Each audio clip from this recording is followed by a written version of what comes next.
unresolved and undefined in this echo chamber.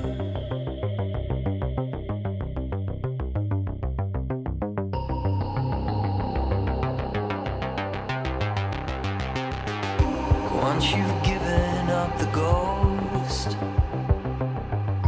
just like Lazarus, you'll know there's an operator, some strange passenger inside.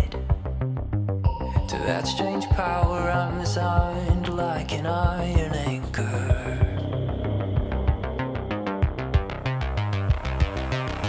I'm just a ghost in your stereo, the fading memory of a shipwreck in the undertow. You're just a lost song I wrote, and I'm just a ghost in your stereo.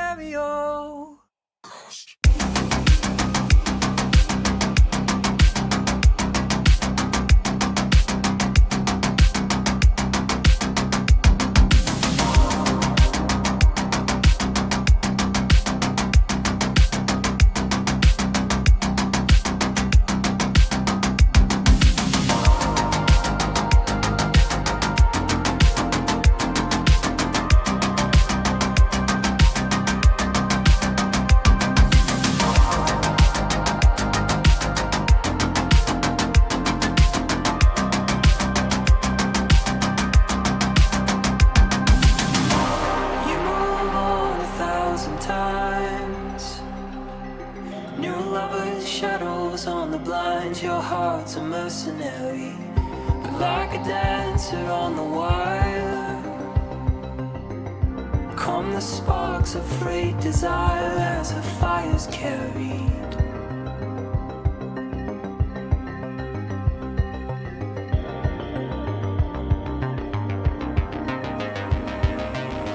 I'm just a ghost in your stereo, the fading memory of a shipwreck in the undertow. You're just a lost song I wrote, and I'm just a ghost in your stereo.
faked our deaths, lit a match, closed the door, waited for the flash. Greyhound station, paid in cash, as Lazarus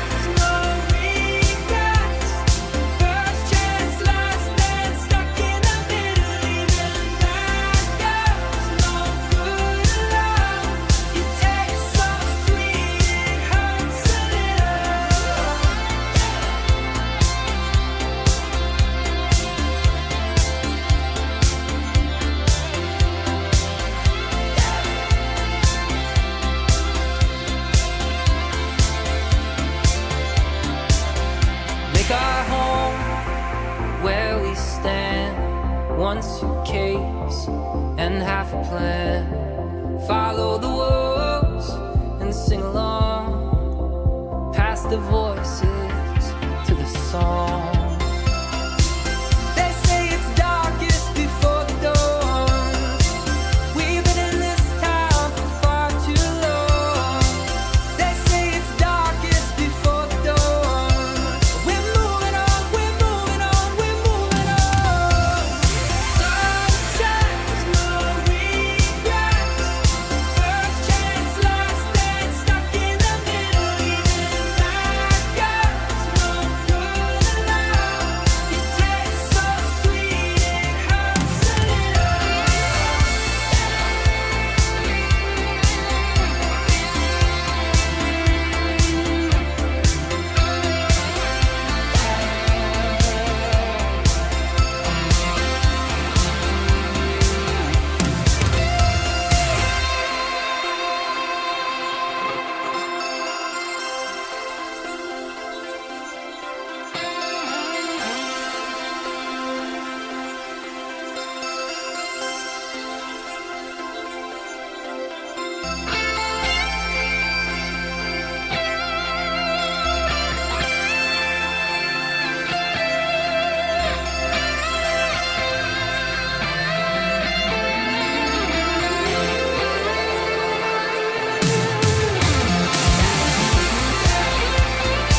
and triumph.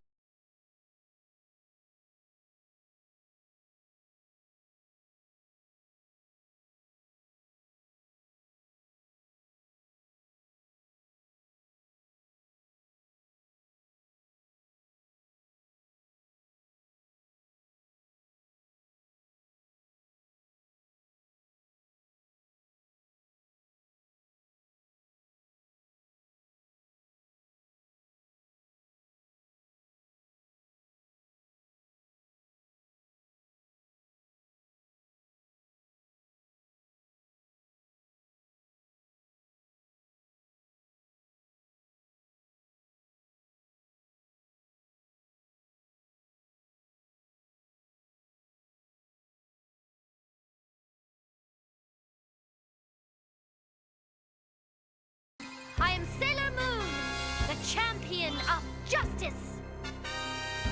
And I say on behalf of the moon, I shall right wrongs and triumph over evil.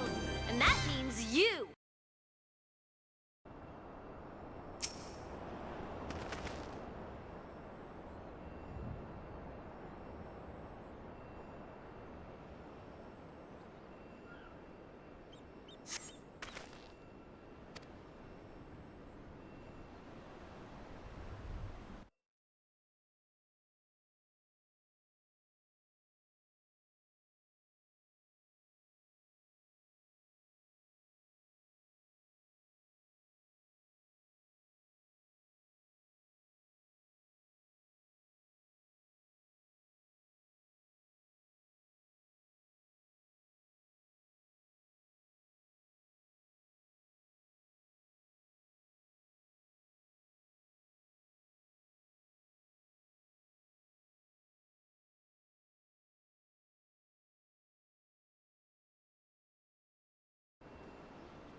Took a lot of money to look the part. Took a lot of pain to tame a heart. Took a lot of years to lose my fear of flying. Took a long time to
take off your armor, let down your hair.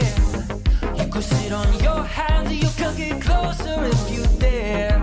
And it's not that the rest of us don't have to fight for every bit of love and every bit of light. But tonight is Friday night.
Boot to the head.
it on your hands, you can get closer if you dare.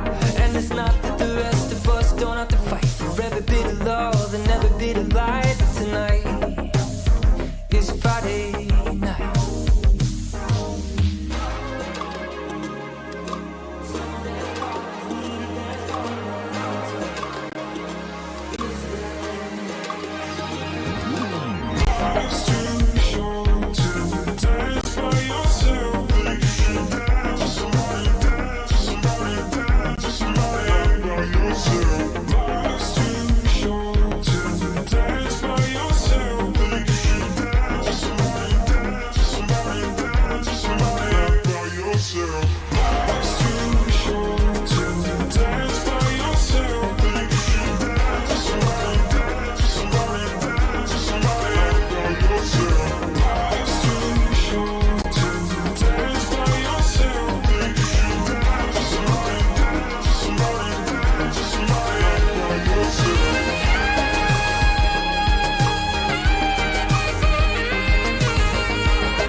Took a lot of money to look the part.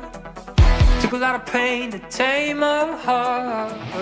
Took a lot of years to lose my fear of flying. Took a long time to finally start. Then it took a good day to fall apart. Took a lot of tears to lose my fear of crying. Of crying.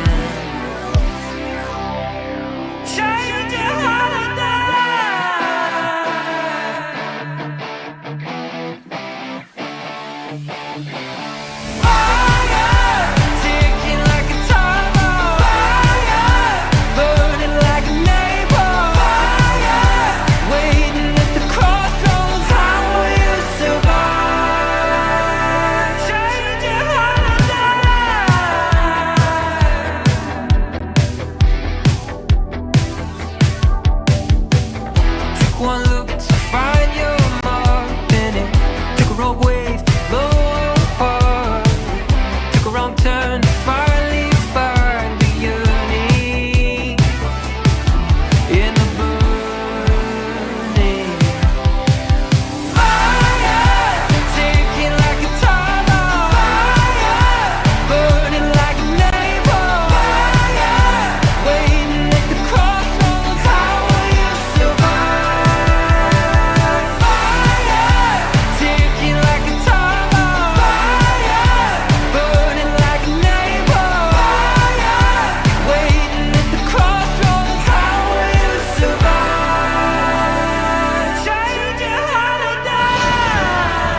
slipped away?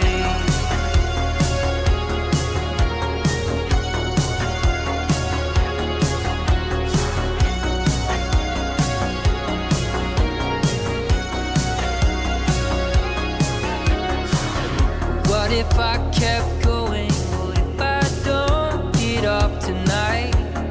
What if I ride this to the edges, through the darkness to the light? Could I find you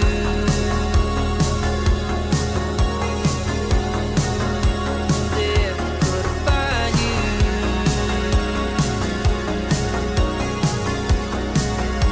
there if I slipped away?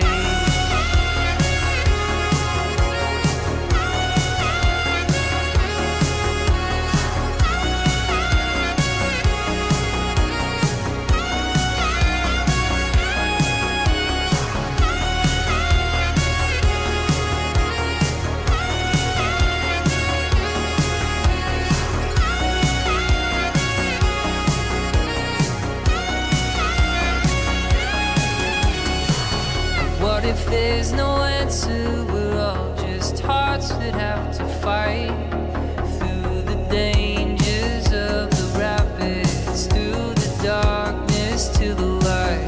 Could I find you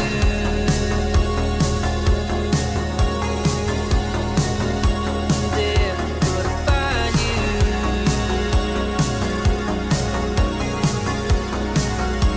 there if I slipped away?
Thank you, everybody, for your patience.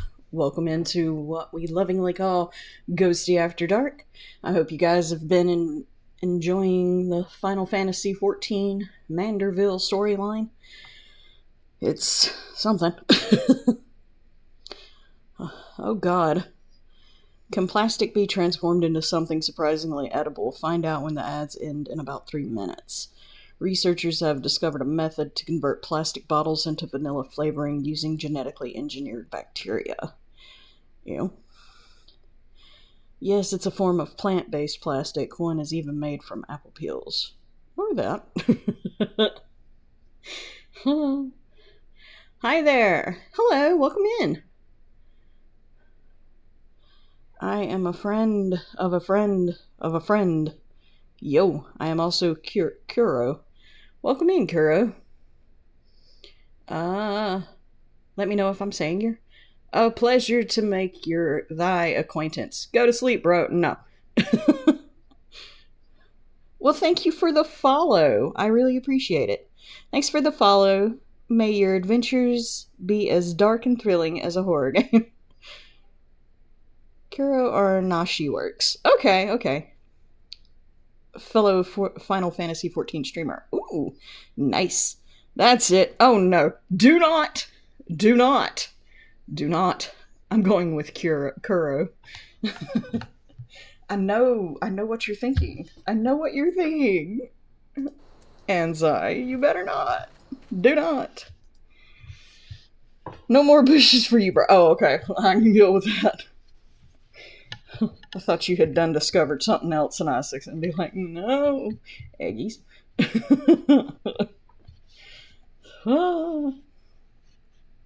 Anyway. But yes, welcome in. Let me get to blushes. Yeah, you have to ignore Twisted Freddy. He is the one that I call Anzai. I has girlfriend, boyfriend now? Oh no. What? Huh. Oh, Night A. No. No, Night A. When Night A said she's going with Kuro, she meant that will be the name that she will call you, not that she's hitting on you. Oh, no. Let me get to her oracle reading.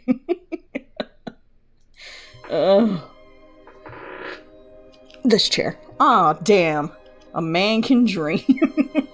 Yeah. I don't know. Oracles keep telling her she needs to get laid, so I don't know. A man can really dream.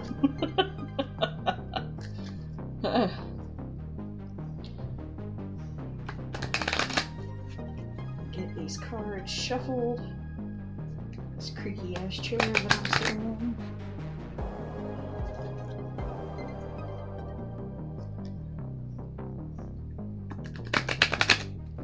The music for this channel seems really low, but I'm sure it's not. I'm sure it's fine. I don't hit home peoples. She doesn't. She really doesn't. She just has a way of saying things.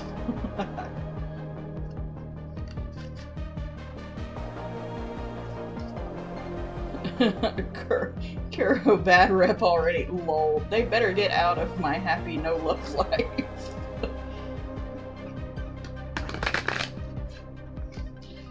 Sorry. Didn't mean any. Oh no, you are perfectly fine. You are perfectly fine. We ain't that uptight here. We make jokes. 1, 2, 3. Alright, Night A. I got confused. Nah, you're good. You're good.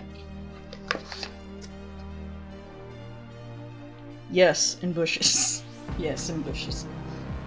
Alright.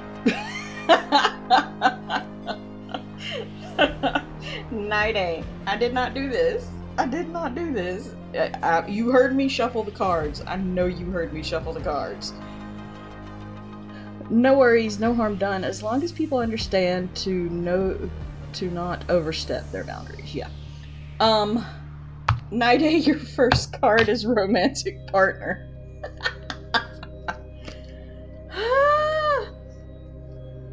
I can't make this shit up, I swear.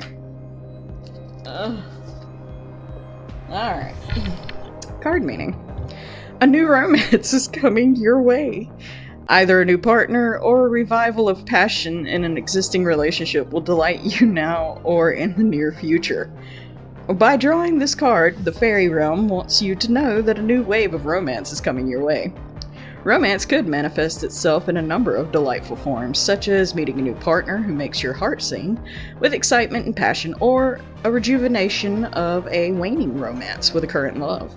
Perhaps the new romance will take the form of an exciting getaway, such as a tropical vacation, a night at a quaint bed and breakfast inn, or an evening of dinner and dancing.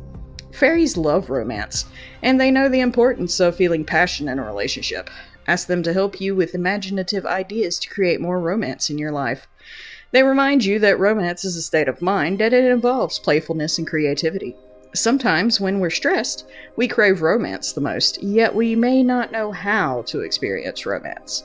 Let the fairies help you relax, allowing an inflow of romantic ideas to easily come to your mind, and also giving you the energy to put them into action and enjoy them to the utmost. Affirmation: I am a romantic person. I release any fears I may have about giving or receiving love. Oh no. No! I need no romantic partner. Not wanted. Do not want. Hydrate. Will do, babe. Oh, I swear I can't just shut up.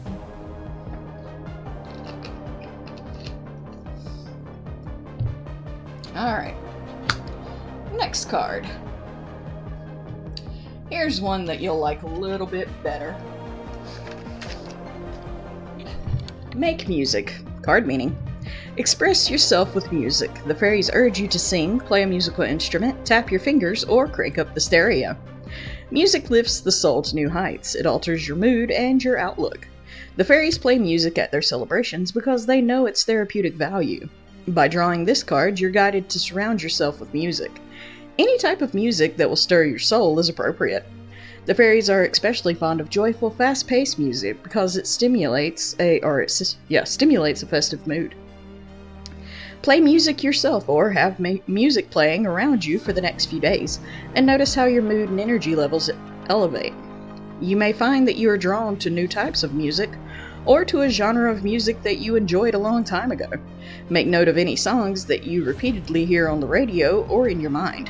The lyrics or the memories evoked by the song could contain a message for you that will answer a particular question you may have. Affirmation: deep within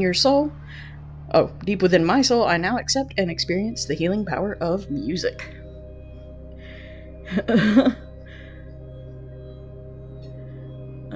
And now you notice me. I see how it is. I don't see you online now. Oh no. I'll just go to my happy arrow corner. Oh no.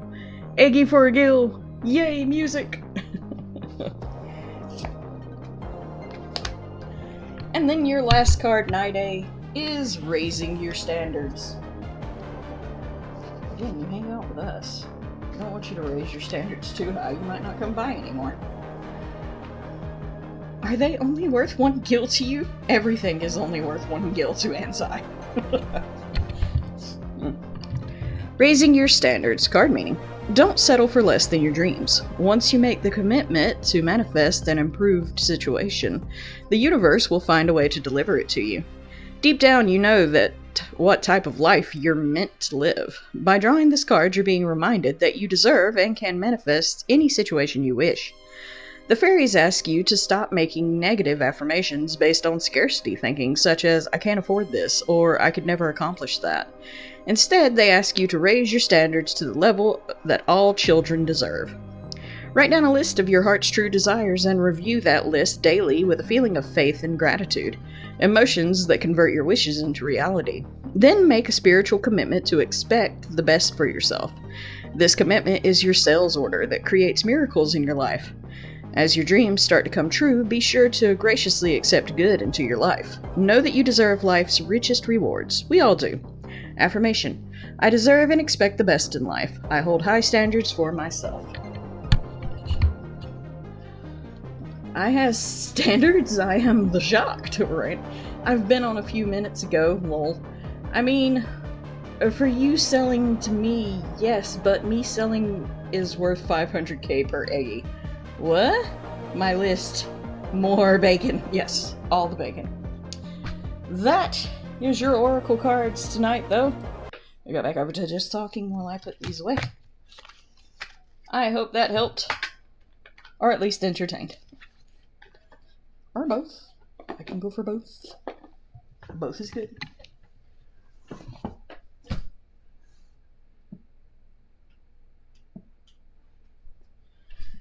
Okay. Put that there. Turn this light. And here we go. Oh no. It was entertaining. Good. I'll take 500k per eggums. Carrot is a businessman when it comes to his eggies. You should know this. The golden chipkin has standards.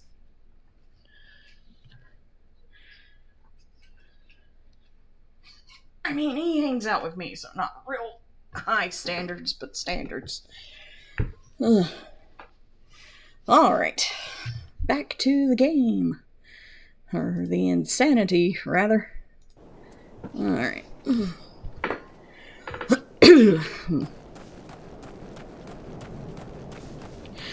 I think I might need to turn this down just a tad bit more. Instead of 71, I'm going to set it on...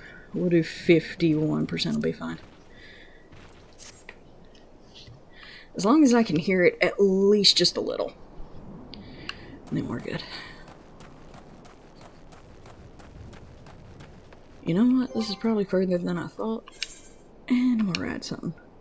I mean, those standards are often mostly nude kitty men. I mean, yes. They are.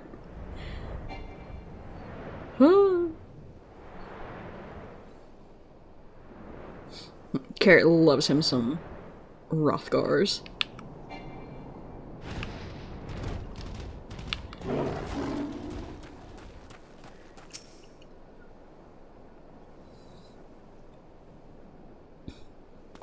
I mean, I play PSO2 and not FF. PSO2 fits my budget.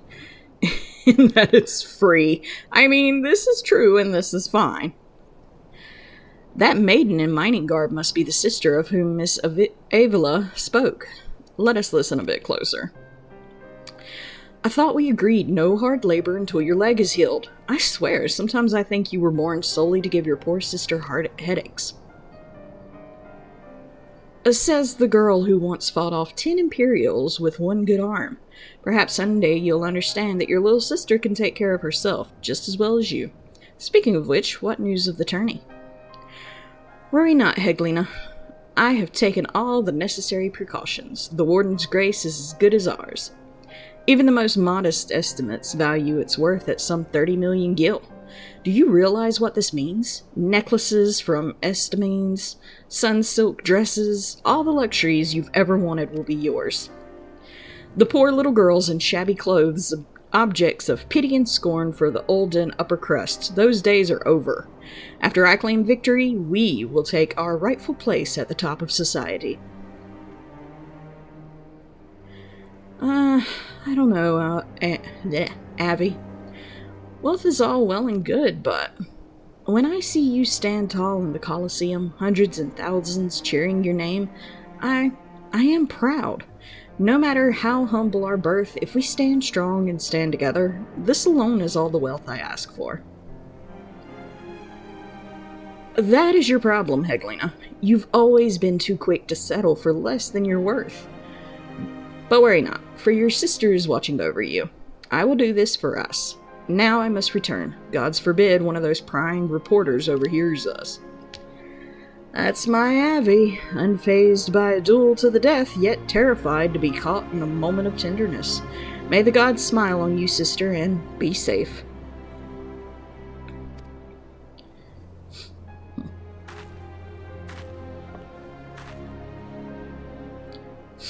A more moving display of sisterly love I have not seen, and yet I fear it has afforded us little in the way of perspective clues. It would seem Avila's obsession with victory runs even deeper than we imagined. That said, I can't help but feel a bond with the girl. My sister and I were alone in the world too, you see. Inspector, did you just hear what I heard?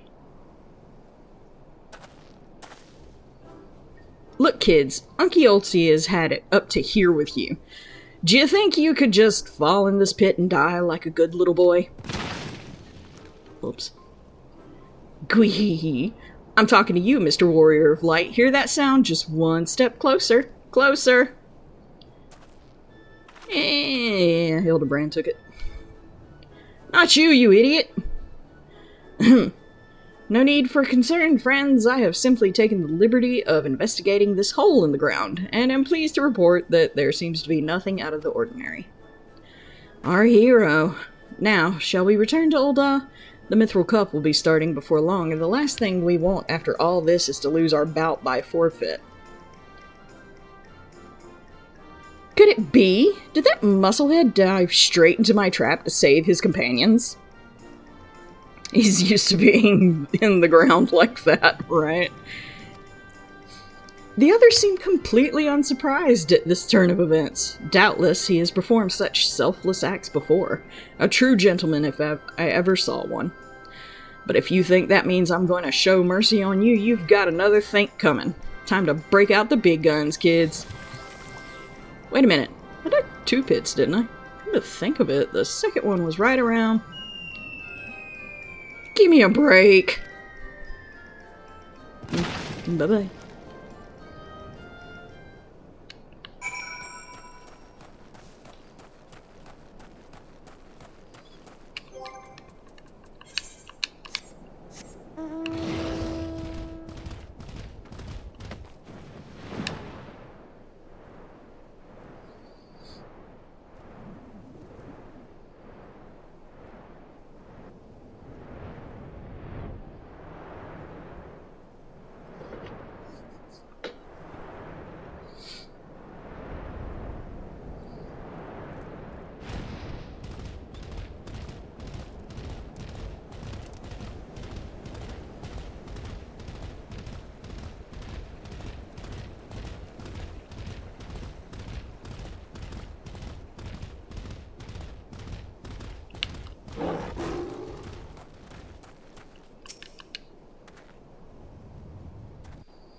Yes, is something the matter? We're on something of a tight schedule here, Inspector. Stand back, Miss Ellie. My well-honed inspector senses are tingling. I feel a most fearsome adversary lurking about.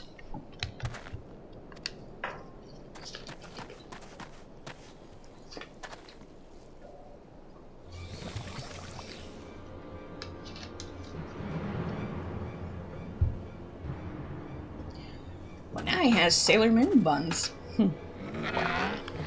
This time you're really up the creek without a paddle, kids.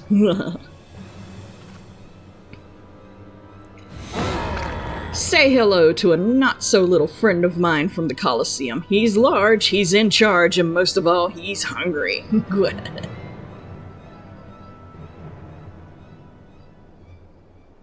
Where is it? Where in the world is he? I haven't got all night. No, there he is.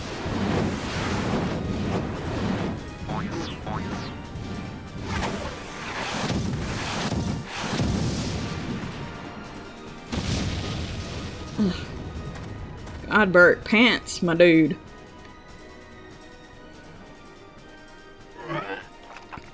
My chimera! Who's this half-naked fool?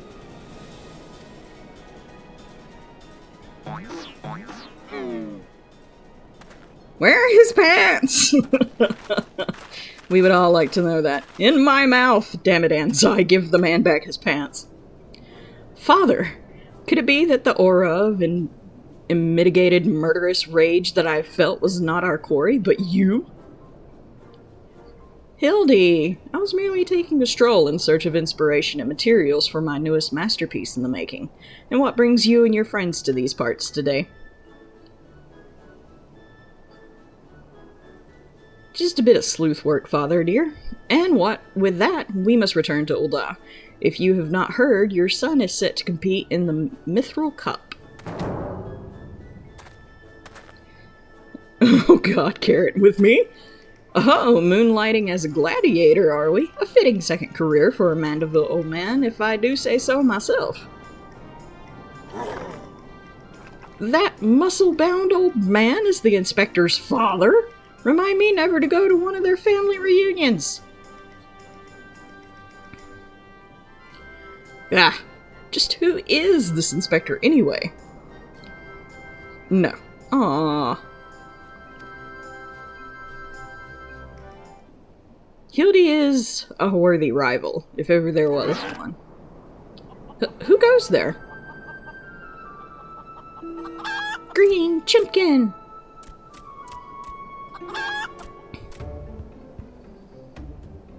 Hildy, Dan. I have been waiting for this day.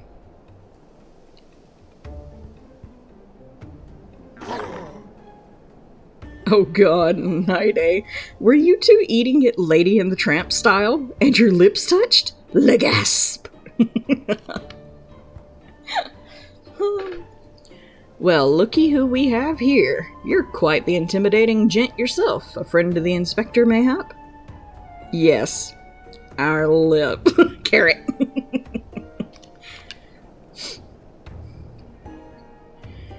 I am Gilgamesh, wandering duelist, and I am not so much of the inspector's friend as his enemy. Well, that makes two of us. Perk up, Gulliver, cause that just might be our lucky day. Is there no one in this accursed realm who can remember my name? Ugh, call me what you will, friend, but heed my words. Dan is a formidable foe. Yeah, don't ask my friends. They'll be like, oh no, he's perfectly harmless. He'll be on the floor in 5 seconds. Just go ahead and punch him. That sounded like high praise coming from a big fella like yourself. To have such a powerhouse as his sidekick, the inspector must be something else indeed. I know not what brings you to do battle with these two, but I warn you, you will end up as seafood soup if you face them alone. And with that, I must be off. For reasons that I do not entirely understand, I am considered something of a fugitive in these parts.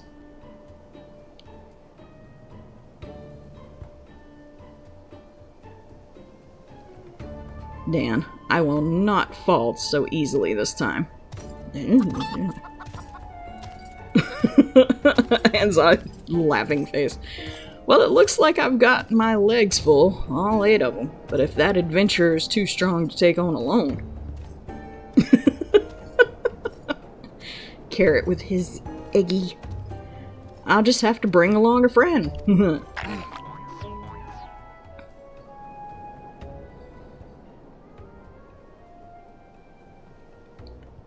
A supply twisting ring calling to mind the undulations of a creature of the sea. Yes, inspiration has struck.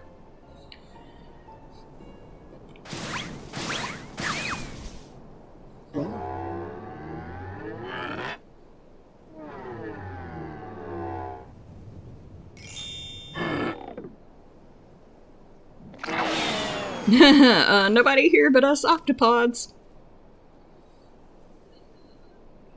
Look forward to your next life as a masterpiece, fiend.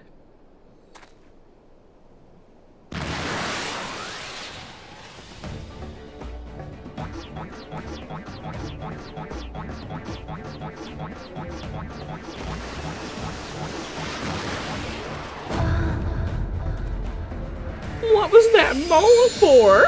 What the hell? Muscleheads, I hate them.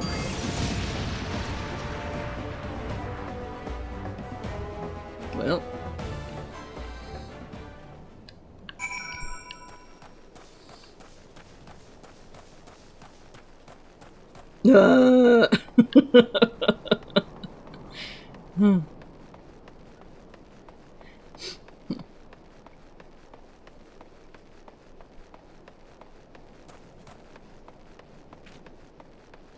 I probably could have teleported in and got to where I was going faster, but nah. Actually, it's probably not a long run. Here, just hit run. Sprint.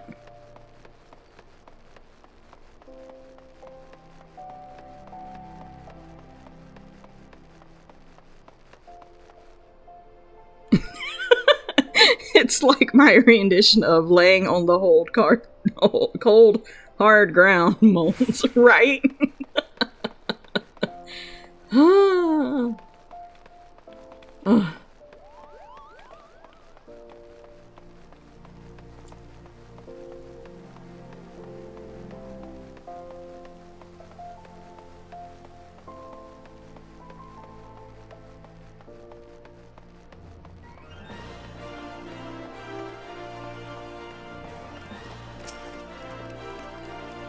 Good heavens!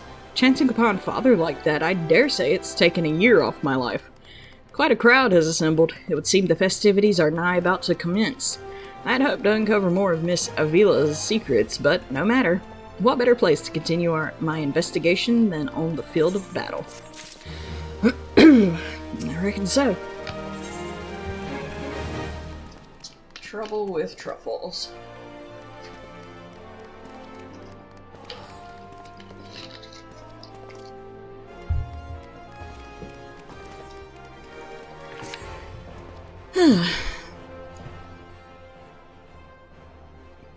Good heavens, we haven't much time before our tourney begins. We must hasten back to the Colosseum and apprise ourselves of the rules of engagement. To a true gentleman, the battle is not about victory or defeat, but fighting with honor. Whatever treachery or guile my opponents may employ, I will not, lower myself to their level.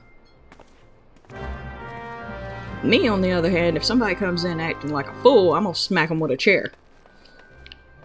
We have no qualms about going all Aerith up in this bitch.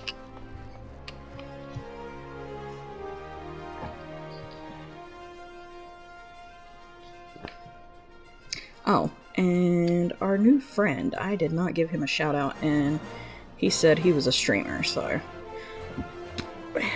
Sorry, Kuro. Brain no work, no will, no more.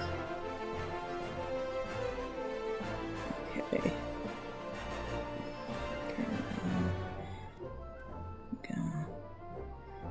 No, she. Alright, there we go. Let's see what we got here. Kuroganashi, the gaming guru of La Famiglia. Okay. They've been diving into Final Fantasy XIV, exploring dungeons and living the Lala life. Oh, they're Lala. Hey, Carrot, they got something in common with you. Their streams are a mix of chaotic raids and chill adventuring, all while collecting viewer rewards. Join for some neurodivergent LGBTQ-friendly fun, where backseating is welcome. Cool. I will definitely have to give them a follow. Alrighty. Continuing on.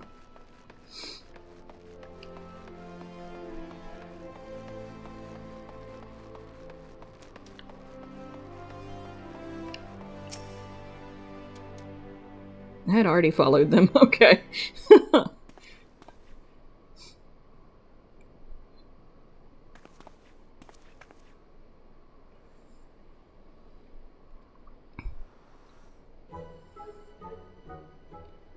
Bumps on the head, chipped teeth, and one shabby-looking octopus. I tell you, they don't pay me enough for this. But that's all going to change soon, isn't it, buddy? Funga. Ah, Mr. Ultros, just the octopus we were looking for. I was hoping that you might enlighten us to... Ye gads, who gave you those ghastly bruises?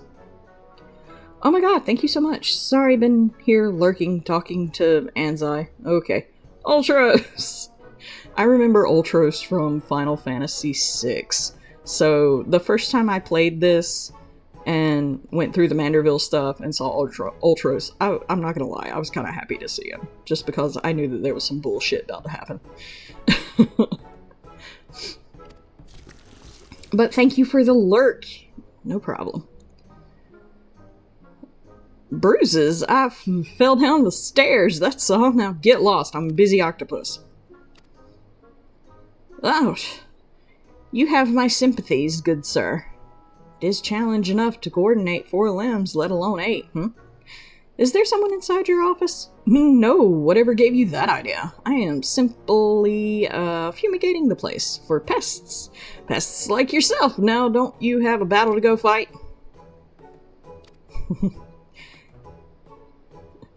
So, tell me about the Lala life.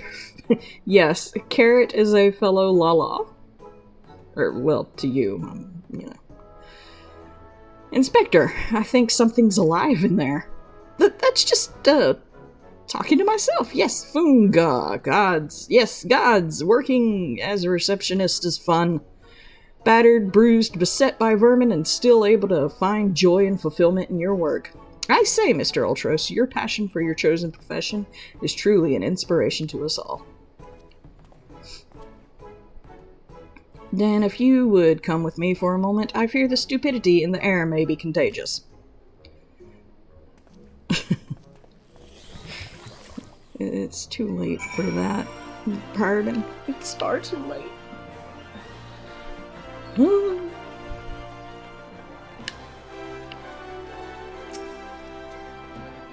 Well, has your investigation borne any fruit? I see.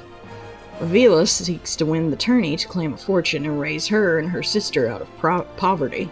Furthermore, she's implied that she has taken the necessary precautions to ensure that her victory is all but certain. Oh god, no, Anzai! Speaking of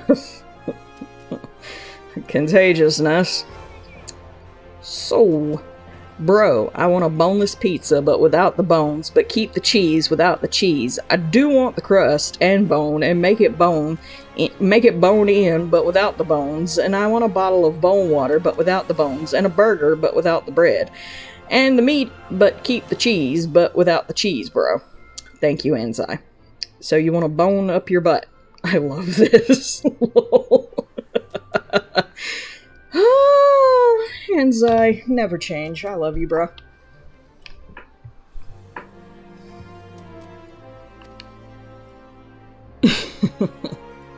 While trailing her, you narrowly evaded a series of dastardly obstacles, and upon your return, the strange octopus appeared considerably worse for wear.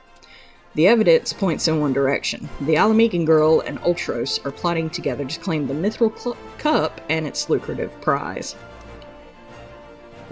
This is a Wendy's, sir. Get spray bottle ready. There is a chicken incoming to Famfrit. I thought this was the Krusty Krab. No, this is Patrick. I give up. I hate you all. Goes to the corner. Okay, I will behave. Oh, don't worry. She ain't gonna hurt you. There had better be a thick kitty ready to receive him. We are not under the sea.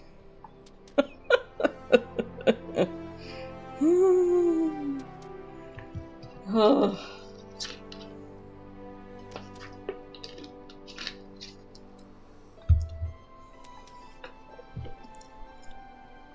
Where was I? Okay, yeah, I don't know that. It is not as preposterous as it sounds. I've done some research on our eight-legged friend. It would appear that Ultros has become something of a regular at Old Buzz taverns and, houses of pleasure. I suspect that he is using his inside knowledge of the workings of the Colosseum to identify and eliminate potential threats, thereby ensuring victory for Avila and earning himself a healthy commission.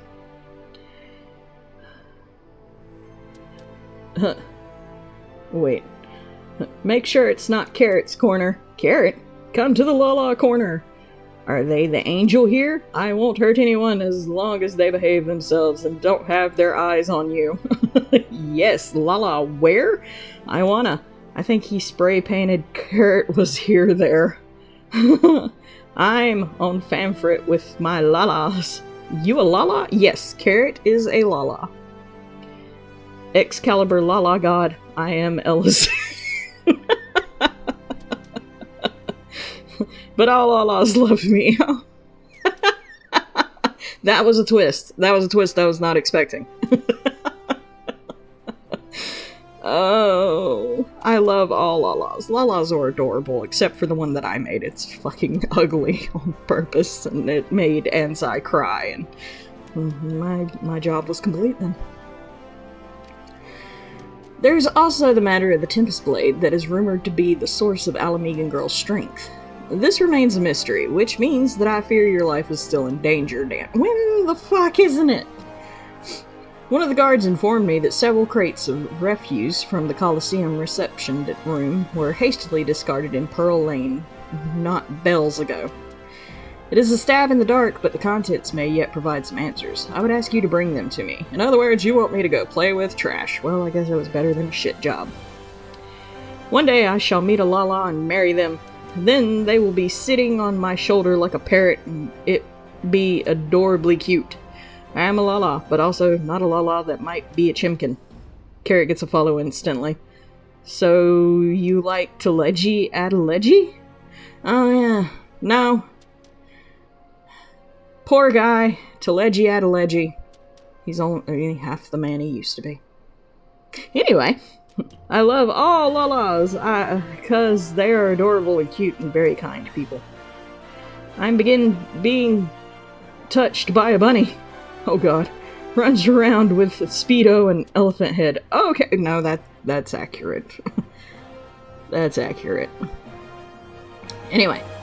One of the guards informed me that several oh yeah, I know, read that. Okay, so I'm gonna go play in the garbage. I'm gonna go play with the garbage. So.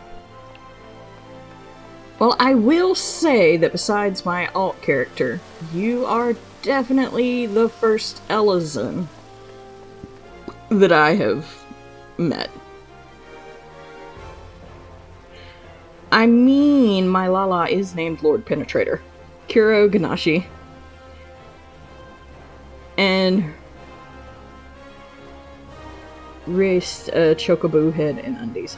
A pleasure to make thy acquaintance, my dear Lala friend.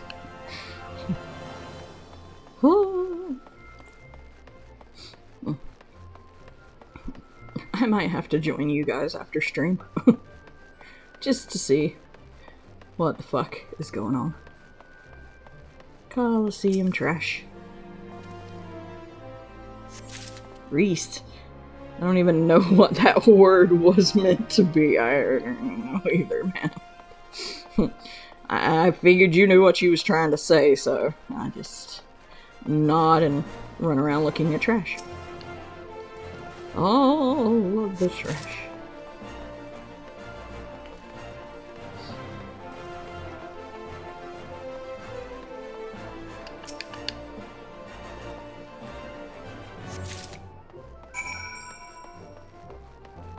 Not tonight, honey. Are you off tomorrow, babe?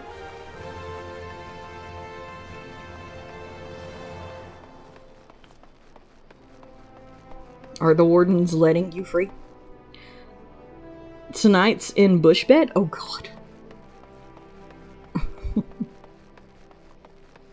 Night shift tomorrow. Oh, okay. Well, don't overdo it. But okay. Yeah, I know you wanted to tell me something after stream, so that's fine, baby.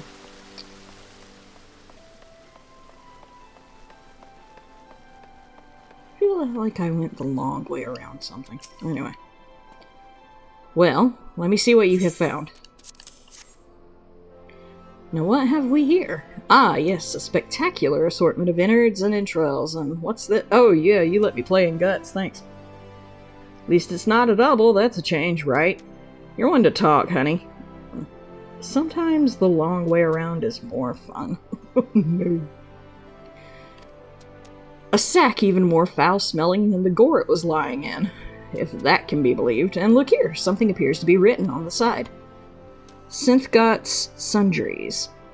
It would seem this merchant has had dealings with the squishy mass of tentacles. Let us pay a visit to the man and have him enlighten us as to the exact nature of their partnership. By let us, you mean I will run over there. You will join after I have run all the way over there. Sadly, I got a double on Tuesday. Because of course you do! Why the fuck wouldn't you? Oh, in my anger I ran the wrong way. Ouch. Oh, I hate that place. I don't even work there and I hate it. That's pretty bad when a place has such a bad reputation that people who have never set eyes upon it, have never stepped foot inside, hate it with a passion of 1,000 suns. That's pretty fucking bad. Welcome, welcome. What might a discerning gentleman like yourself be looking for today? This. Oh, hi, fancy meeting you here. I'm sorry, sir, but if I've said it once, I've said it 1,000 times. No exchanges, replacements, or refunds. I stand by the quality of my wares, and I expect my customers to do the same. Wait now, did Ultros send you? I'll be asking the questions here. What exactly did you sell to that ungodly creature? Why, an entire sack full of gold truffles. Can you believe it? What with the impressive price and that, distinctive aroma, they're only for the most discerning of customers, which Mr. Ultros clearly is, as he just placed another order today. Could these truffles somehow be connected to... No. I shall stop myself before I start sounding like Hildebrand. Inspector Briarden, it wounds me that you would sneak off to conduct your investigation without me, and to steal away Dan here. This gentleman is not impressed.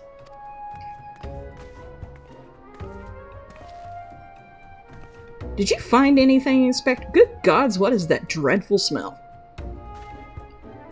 Miss Ellie, I would have expected a cultured young woman like yourself to be more educated in the Epicurean arts. Epicurean? I guess. That is the most distinct and delightful aroma of the gold truffle. An acquired taste, to be sure, but one that has won the heart of many an oldan gourmand.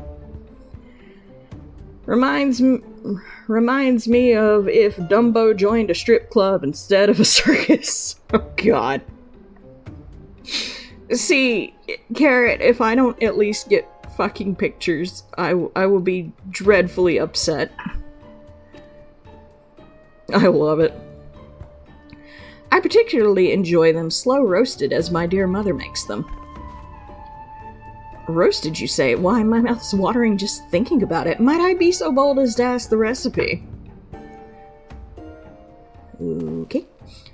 It appears the productive portion of the conversation has come to an end. Besides, the tourney is about to begin. Let us make haste back to the Colosseum.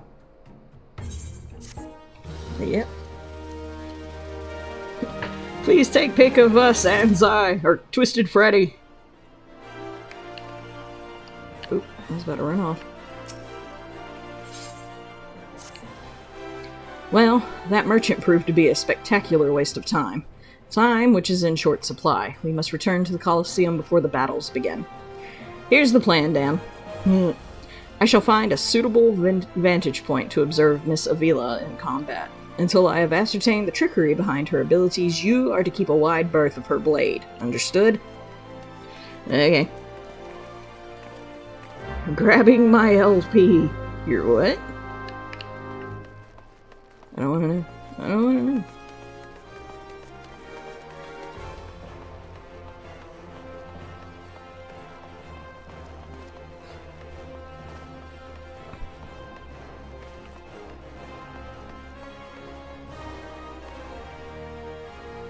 Record.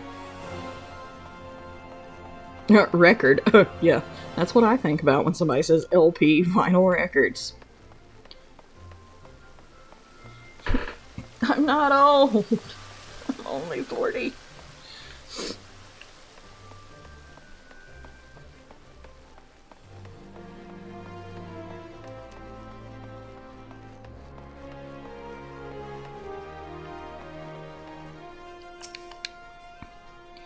There you are. I was this close to starting the melee without you.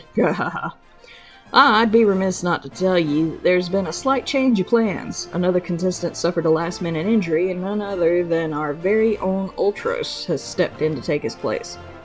With everyone's favorite octopus joining you two in the fray, spectators are just pouring in, and bookmakers across town are raking in the gill. Which ain't a bad thing for us. Word has it that Master Firegaze himself is quite taken with my promotional skills. Aye, the future's looking bright for old Dower Meadow, it is. So what say ye? Are ye ready to get your arses kicked? I guess. Won't be the first time. Won't be the last. Aye, that's what I like to hear. Ladies and gents, it's time for blades to whirl and limbs to fly. Oh, God. I used to listen to vinyl LPs when I was a teen. I have vinyl LPs.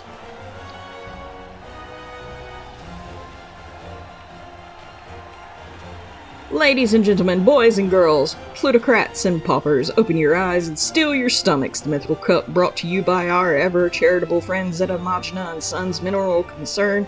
Your concern is our concern is about to begin.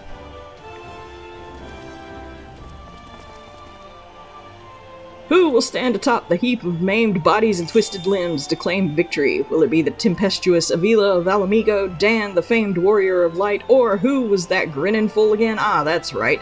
Humberbatch, agent of infamy and imbecile extraordinaire. Steal stomachs? Yeah, we're just gonna rob people of their stomachs.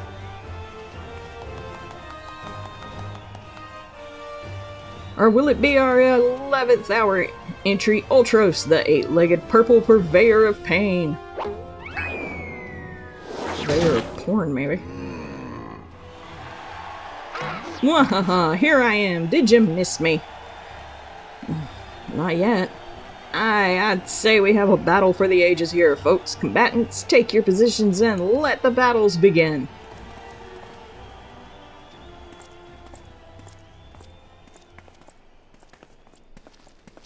Did you call me? No, I didn't call you. I heard word porn. Oh, God. Alright, you know the deal. We team up and wipe out the others. Then, when it's just the two of us, I'll take a dive. Just kidding. No, you're fine. Night A to Ultros. Go away and see if I miss you. And you receive your share of the winnings. I have not forgotten our promise.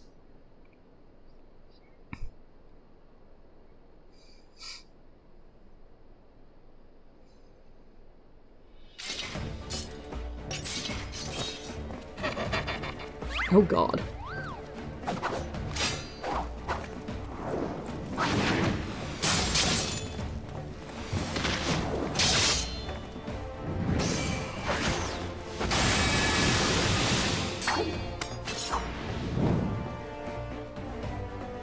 Look at Avila's blade spin. Why, she's a veritable whirlwind of death and destruction out there. They breed 'em tough in Alamigo, that's for certain. Punch all the people down!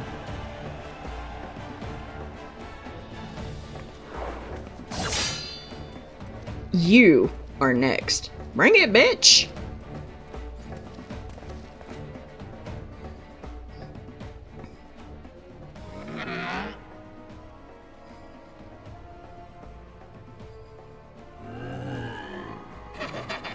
Here we go, ladies and gents. Once my buddy gets a whiff of these raw truffles, he'll be sneezing up a storm. Literally.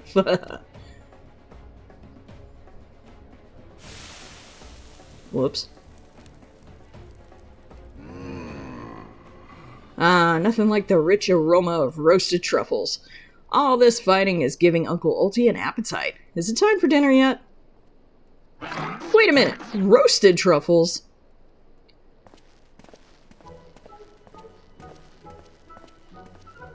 Braised in a savory sauce, just like Mother used to make them. Feel free to have seconds. That's a whole sackful where it come from. Oh, God. That meddling musclehead! What's taking him so damned long? The girl's gaze gives its away. Open that gate at once.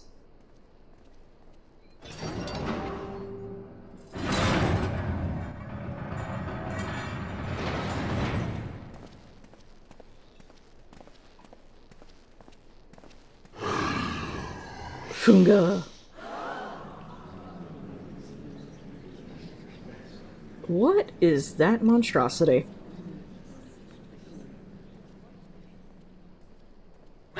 Why are you not punching? That's what I wondered.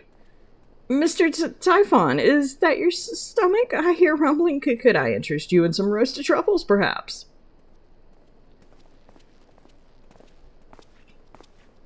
The only good kind. Dancing naked besides naked chicken Lala. Oh no.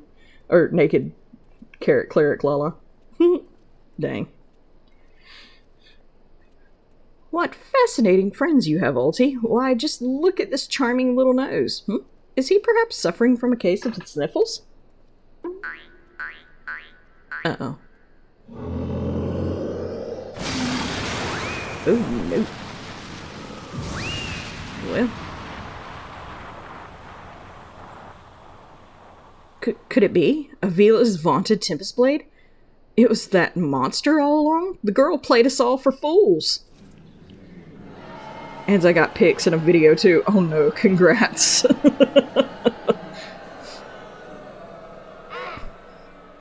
Don't look at me. It was all her idea. I'm just a stupid octopus. You were the one who approached me, you double-dealing fiend. I just wanted to experience the thrill of battle, you know, for my work and all. Come on, Dower. Has Uncle Ulti ever lied to you? Probably a lot. What did I tell ye? I knew there was something fishy about that Alamegan whore. Damn. Alamegans. Beggars and brutes, the lot of them. We gave them a home in our lands, and this is the thanks we get? Send her to Garlemald for all I care. Just get her out of my sight before I get sick. That's pretty fucked up. But I just wanted to... My sister. I feel for the girl, really. My little octopus heart goes out to her, but the rules are the rules, right? Now, if Uncle Ulti may be so bold, I say we call off the melee and have a final showdown between the 3 remaining competitors. That would be me, my buddy Typhon, and Dan here. What do you say, Mr. Warrior of Light? Garlemald, but hearing that makes me happy I'm over there in PSO2. Well, of course you'd fucking nod. Aye, that's what we want to see. Ultros, Ultros, Ultros. Well, this is a most unprecedented turn of events, but who am I to deny the wishes of such a passionate crowd of martial arts aficionados? The venue, Halatali. The fighters, the tag team of Ultros and Typhon versus the Warrior of Light. Who will be left standing when the storm is settled? Be there or miss a battle for the ages. He can gargle my eggies. Oh god.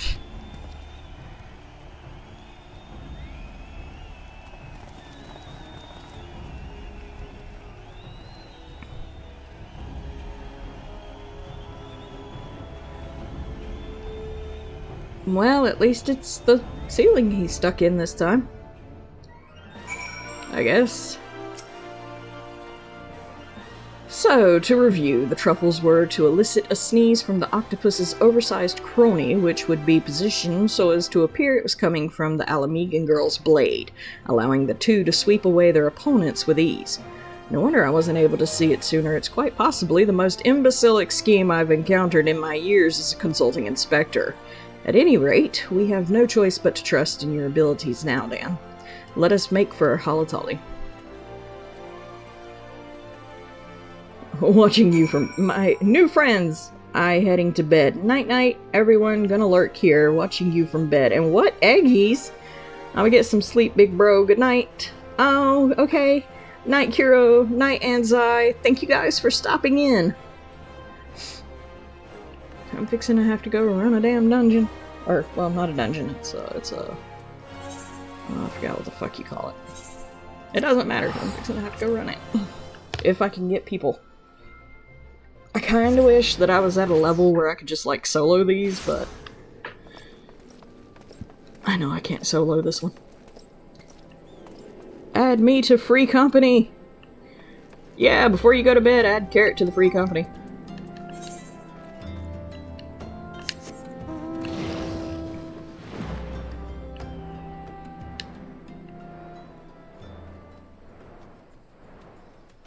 Let me log in again. Then you can go to bed. We'll just hold you up for a minute.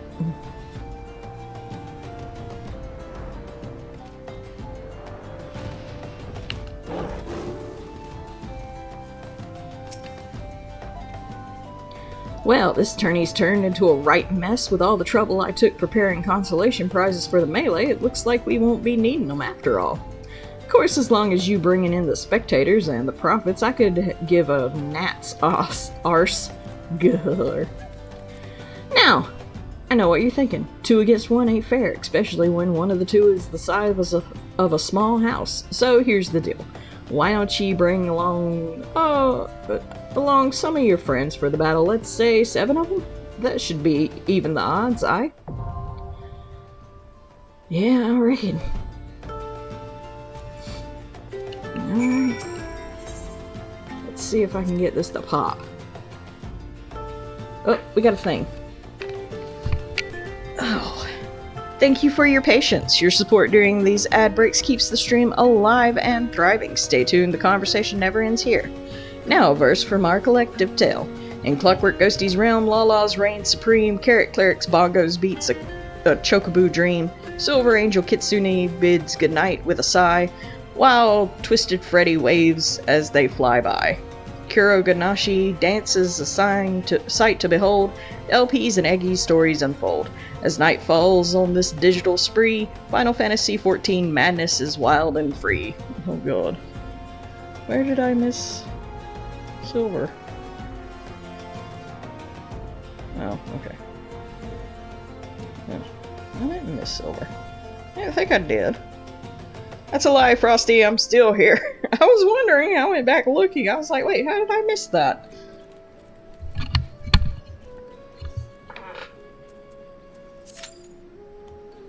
Well, it says it'll be about 10 minutes.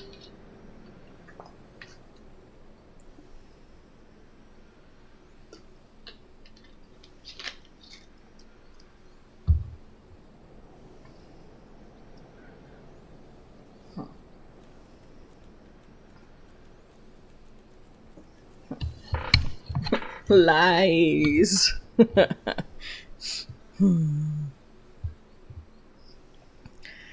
Night, Silver, sleep well. What? I was confused too. Right. I was like, I don't know what's going on here. How did I miss something? Carrot Anzai has sent you an FC invite. So, there you go. I licked it. Oh god. I love you all. Y'all just don't know. You guys are great. Clicked! Clicked it!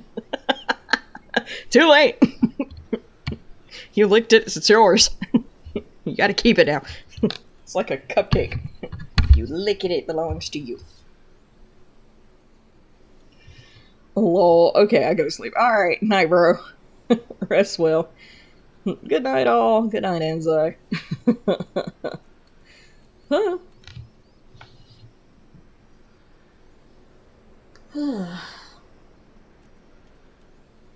Oh, I hate having to wait. It's gonna be 10 minutes. 10 minutes. That's gonna be the problem with, like, streaming Final Fantasy and having to wait for the damn dungeons to pop. On the ones that you can't either solo or do with friends. I would have helped and run as a healer. Yeah, no thank you. I saw your healer. Why we wait? Okay. Why? I saw your healing last night and was completely sober for it. You let me die. I was the tank. I'm actually a pro healer. I just like to troll you. Healing, you mean lack thereof. Anzai's healing last night was basically running around slapping band-aids on people. Here, walk that shit off. You'll be fine.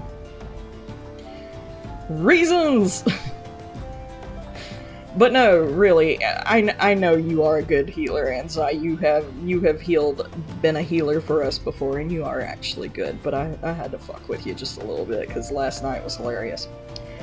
Bro spammed himself with heals. I had to.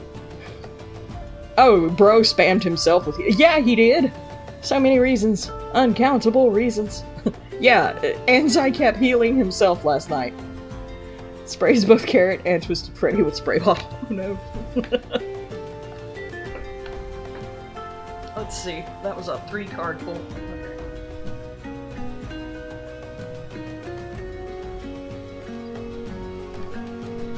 Alright.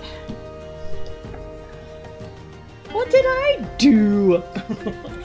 Alright, Carrot, I'm not moving off this page just in case the dungeon pops. So, excuse me. So, while we wait, we're gonna see here. It's not my fault. I was laying on the cold, hard ground. So God.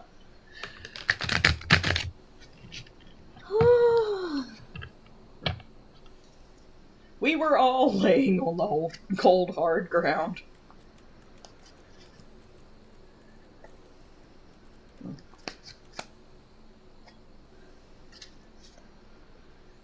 At least you had cold balls. Wait, what? How is that a good thing? How is having cold balls good? That makes no sense. You should have brought heating pads. Apparently you two dragged my man around with your shenanigans while I sleep. They didn't drag me around. I forgot what it was I needed, so I kind of dragged them around. I was in and out of that Yeti. Yeah, he was warm in the Yeti. Very warm in the Yeti.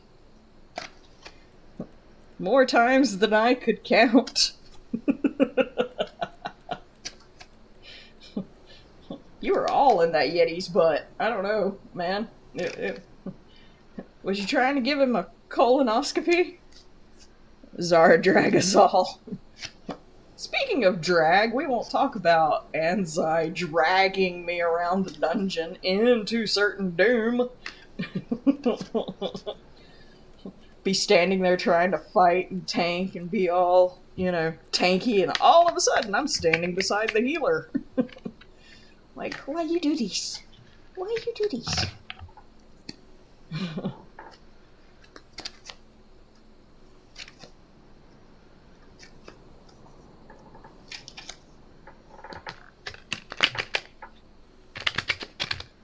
There we go.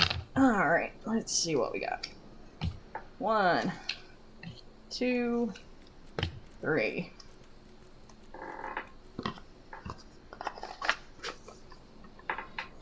Alright, Carrot. Your first card is the Fool. I can't see, it's dark.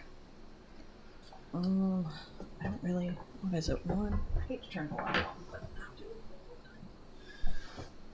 it. Okay. Whoops. It's holding that upside down. Descriptor. Whoop.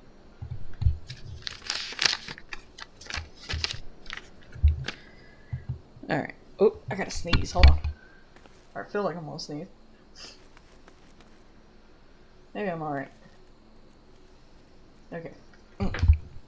Descriptor. A drifter is walking through town, unsure of what he will find. He's walking towards the town that has been overtaken by darkness. He walks past the graveyard and away from the natural light. This man is no fool at all. He has taken the initiative to walk to the beat of his own drum.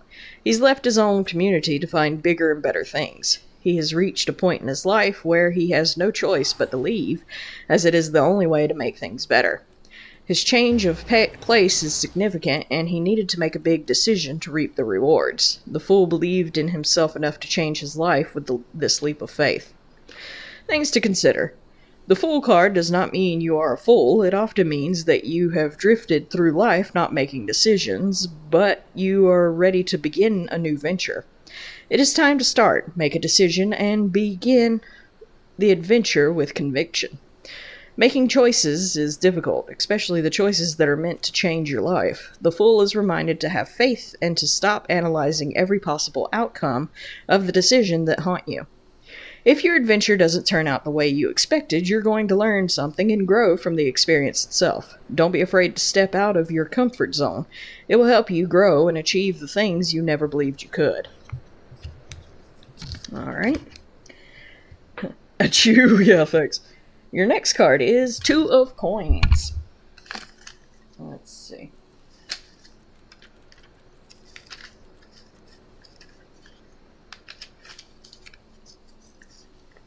Descriptor. The being, Sathuga, otherwise known as yep, not even going to try that one, is sitting before a large castle with no intentions of moving. This monster is one of the old ones. He is a monstrous-looking toad with a potbelly and sloth-like features. He is known for his amazing girth and his bat-like furriness. He will not rise from his place even with ravenous hunger. Sathuga sits and waits for a sacrifice to come to him from the divine. He sits in between two towers showing perfect symmetry. He is the balance guarding the tower, ready to deliver news. Things to consider. The Two of Coins is a card for balance and obstacles. Perhaps you need to juggle your finances, are working 2 jobs, or have received 2 competing job offers. Sathuga sits in between 2 identical pillars of a castle, acting as the middleman, ready to deliver financial news and showing you that you can balance your resources. He's telling you to pick a choice and stick with it. Pick a lane. Is it a white castle? No. Amazing girth, you say? No. Not like that. Alright. And then you have an upside down emperor.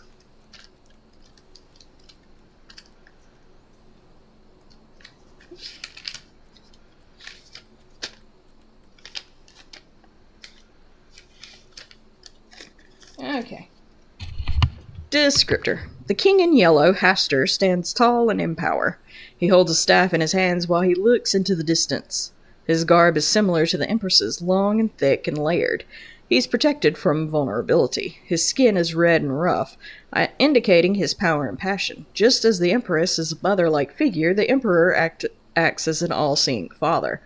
Being a great old one, he holds knowledge and wisdom. He has experienced life and death. He is an authority figure that demands to be heard. He's not one to change his plans, and he tends to be stuck in his ways. But underneath his harsh exterior is an emotional being. Since this is upside down, it means benevolence, obstruction, immaturity, compassion, and credit. Those are all kind of clashing there, ain't they? But that is your 3 cards tonight. I hope that helped you in whatever questions you might have had, and just in time for this dungeon to pop. Go Carrot. You timed that well, Carrot. Go you.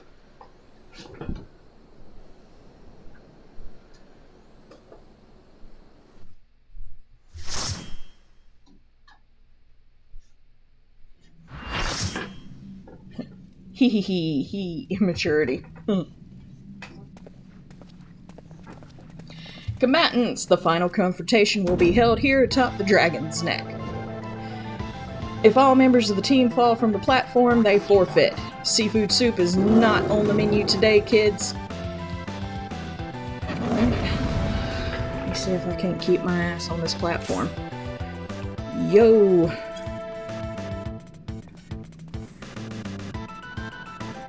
Oop. Alright. What are we doing? Trying not to die.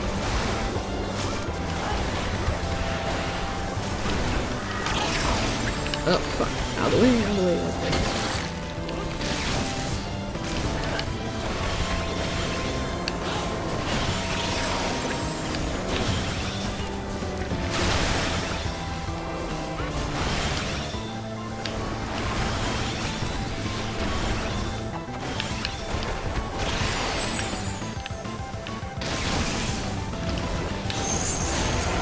Ah, shit, I'm a copper. Excuse me, I am an imp.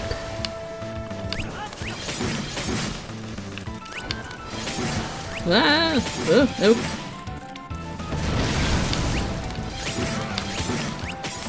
Hey, Kappa, hat. I don't know. Look, I just work here. Woo.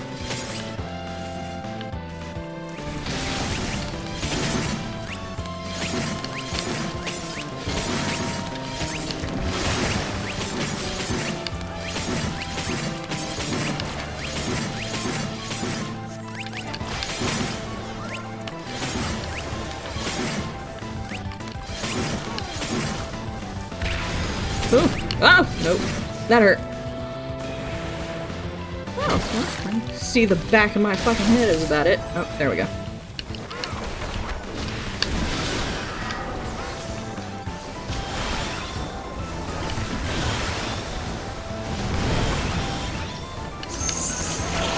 God damn it! I caught this as much as the next person, but I don't want to be one. Oh shit! I'm back on the floor.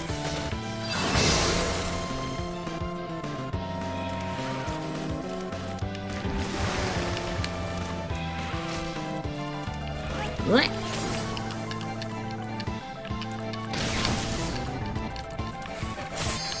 Oh, that shit's spinning.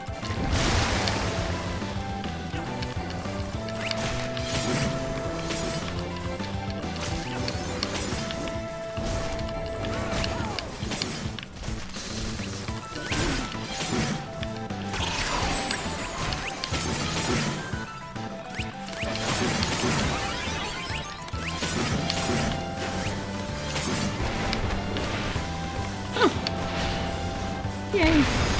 Oh no. Hi, floor.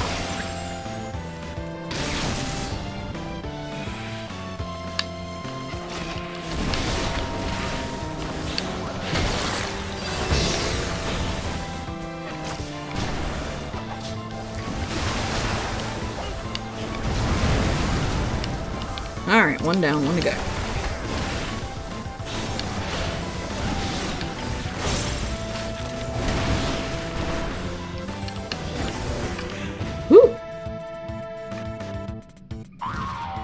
A kappa! Stay away from bungholes, you look. Where I decide to suck souls out of is my... Thwarted again! Oh no.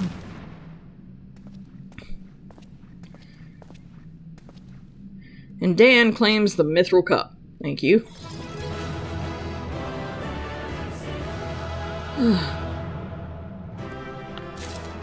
Yay. What did I get? Oh, cool. Everybody left. But I got a... Oh, I got a minion. Oh, well. I didn't get to give anybody a... Oh, well. Guess that means I don't have to worry about who giving accommodation to. Everybody left. I got a minion. Yay. Yay. I got a bunch of minions. Gobu, Gremlin, Ultros, an airship, Palom, Zidane, and Garnet. Okay. Cool. Alright. Good show, Dan. Your performance has earned us front row seats at the award ceremony. This should afford us the perfect vantage point to thwart the thief. Come, let us return to the Colosseum. Yay!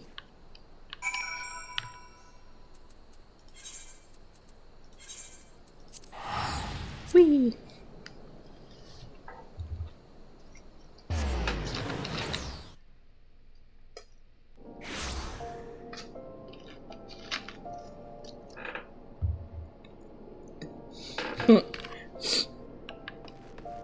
Carrot's like, did somebody say bunghole?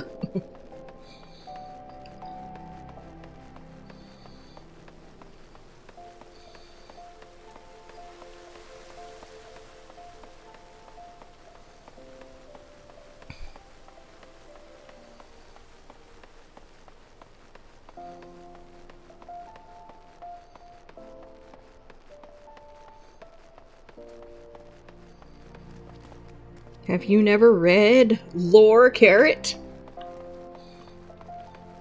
I have. I even saw a little anime, and I don't know if... I found it on YouTube. And it was going by on YouTube the name of How to Train Your Kappa, but that is not the name of it. It was the name of something. The anime's name was something completely different.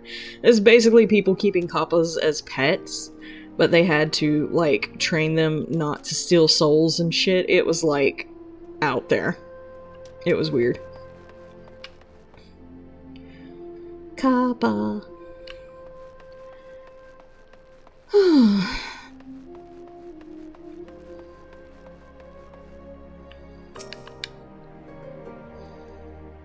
How to train what?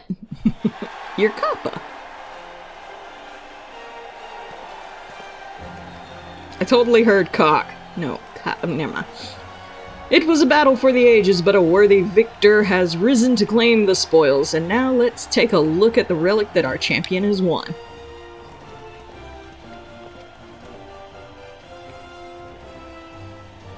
Oh, you're still alive? I thought you fried yourself or something. Maybe you just got so mad you curled up, I don't know. Behold, from the personal vaults of Master FFXIV himself, the Warden's Grace, a timeless treasure that likes a witch our realms have never seen. One that's earned the attention of Eorzea's most prominent pilferer.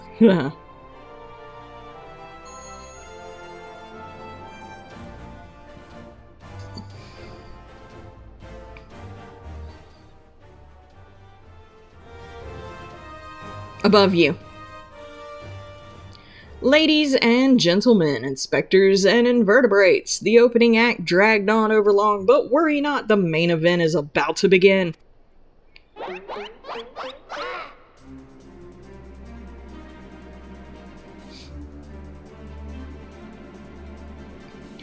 I know that you paid well for your seats here today, but I can assure you that my performance will not leave you disappointed. Now I invite one and all to sit back and enjoy the show. I am back from lurking. Welcome back, Ava. Glad you could join us. Or Ava, excuse me. I'm sorry.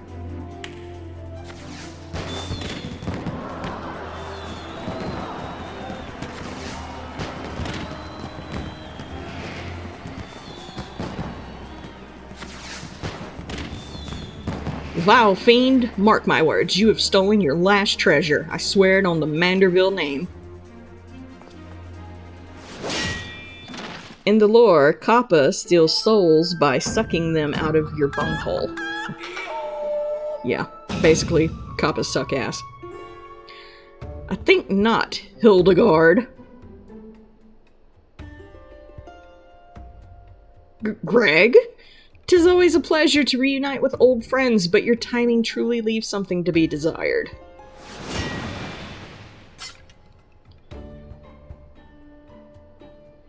That sounds terrifying, and the plot of Sarah Zenmai.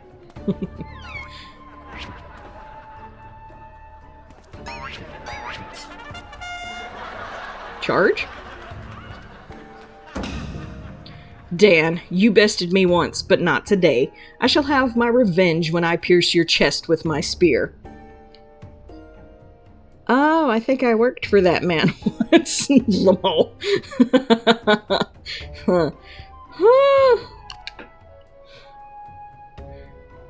Do you not mean your skewer? How he gonna do that when you're a ghost, right? I mean, come on, man. My spear! Don't look at me, I ain't got it.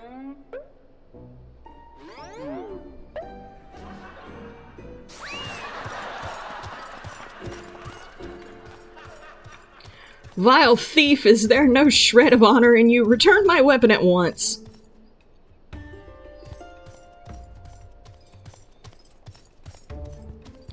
Oh, it seems we have an unexpected guest. I appreciate your enthusiasm, but I fear attendance at today's performance is by invitation only. Oh.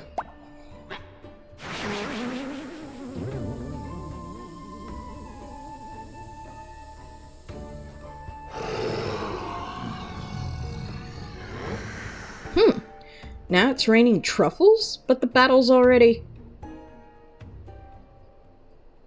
Mr. Typhon. Just a moment. I'm sure I had a tissue here somewhere.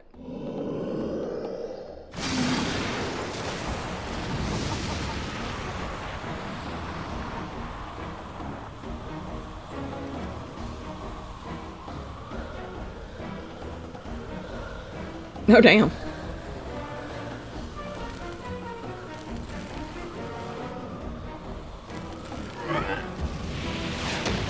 Ooh. Bye-bye.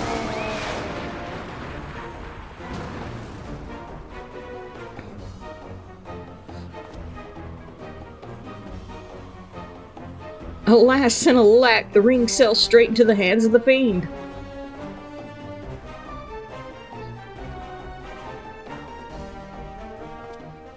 Giving up so soon, are we? Those don't sound like the words of a Manderville man. Ugh.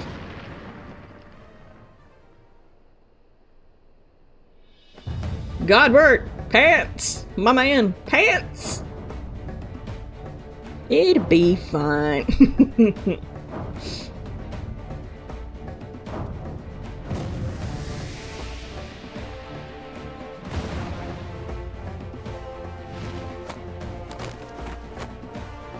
This damn father-son relationship is weird. Little Virginian, but weird.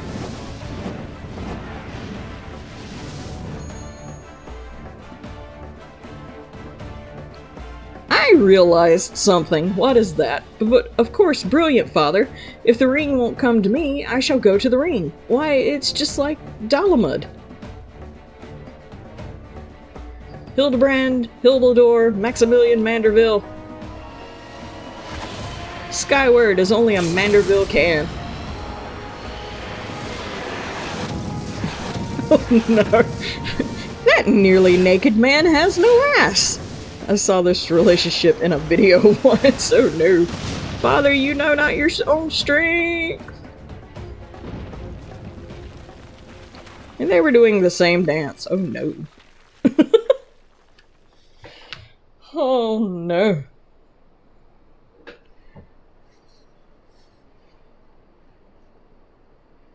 And now we're over here with the monks doing monk things. Meanwhile, Dan just standing, not giving a single fuck, right? Like, well, that happened.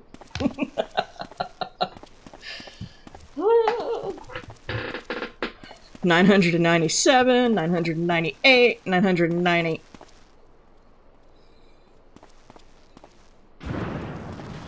The BDSM group! That's still later. Nah!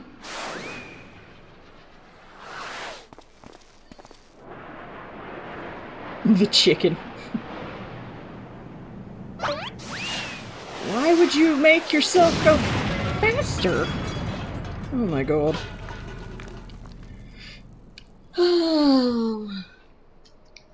I haven't drank enough for this.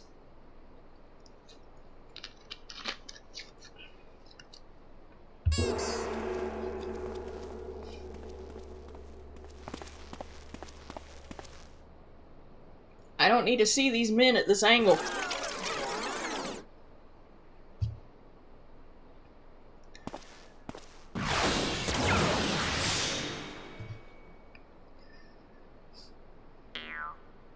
These legs, they look strangely familiar.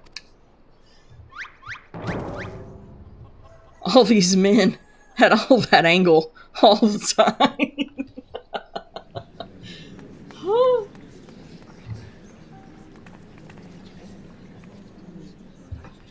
Huh. A little too much spin in that one, it seems.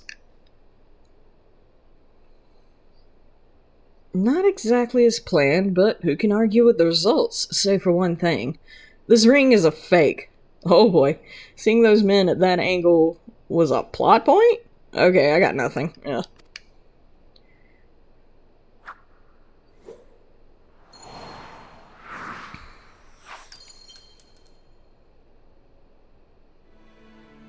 But no matter, I have a feeling this will lead me to the true treasure. Until next time, friends, you've been a most attentive audience. That key! Bloody hells! Guards, seize the fiend at once.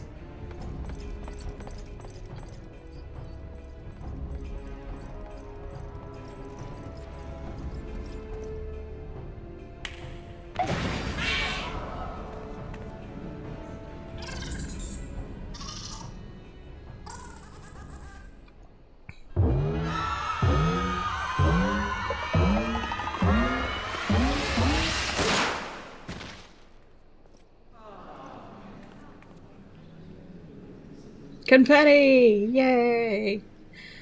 World's biggest party popper. I saw the point. Oh no.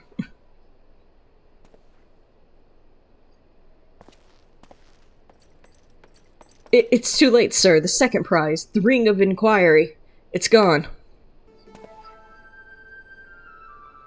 Second prize? What is the meaning of this?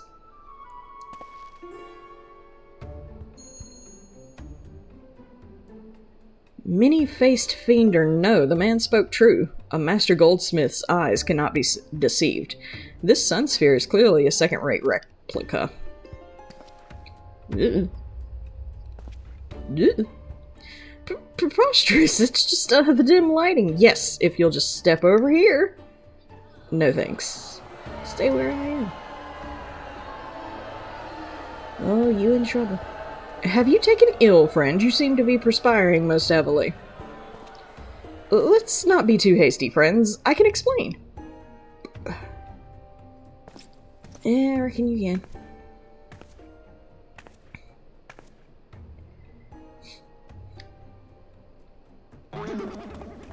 Oh, God.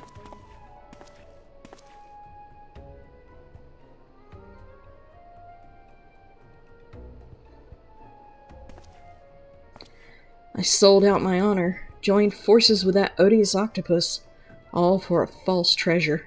What a fool I've been. Whatever was I thinking? Do not berate yourself so, Miss Avila. Why, it was exactly as you said, was it not? You were thinking of dear Haglina and nothing more. I suppose I was at that. How'd you know my sister's name? I assure you, young miss, under no circumstances did I tell you to the Nanawa Mines to eavesdrop on your intimately personal dialogue with your beloved sister. Yeah, that wasn't oddly specific, Hildebrand. Try that shit again.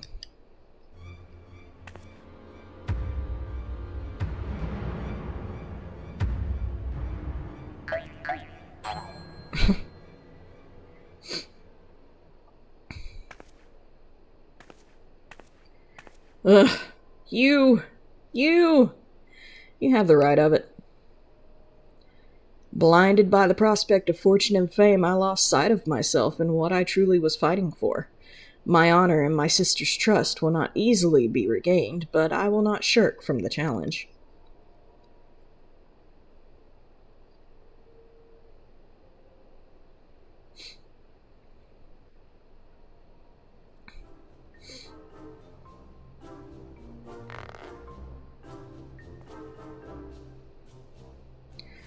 One mystery still remains. Before the thief had identified the ring as fake, he had already acquired the key to the storeroom. Clearly, the second prize, the Ring of Inquiry, was his target from the start. But why? There must be some pattern to the items the fiend has stolen, a pattern that betrays his true intentions. The Treaty Blade, Azima's Virtue, the Ring of Inquiry, all relics with quite a history, or to be more precise, relics from an English! I'm not good at it. Or to be more precise, relics from the era of the Baladians.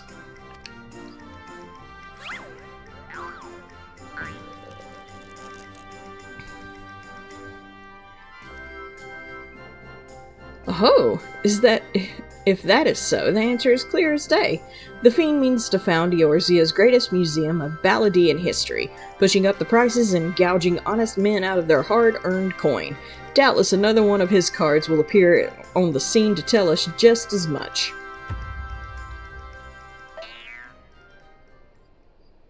I mean, I'm pretty sure a card is coming, but I don't think that's the reason why.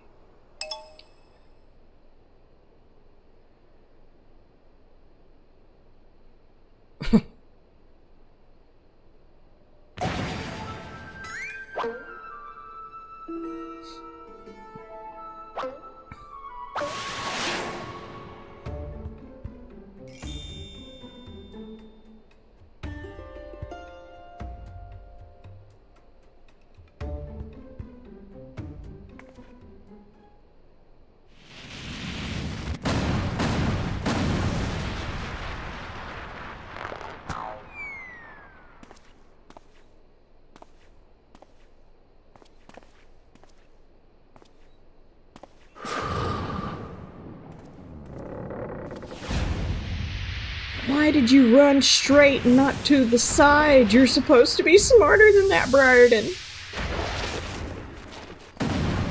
Ow.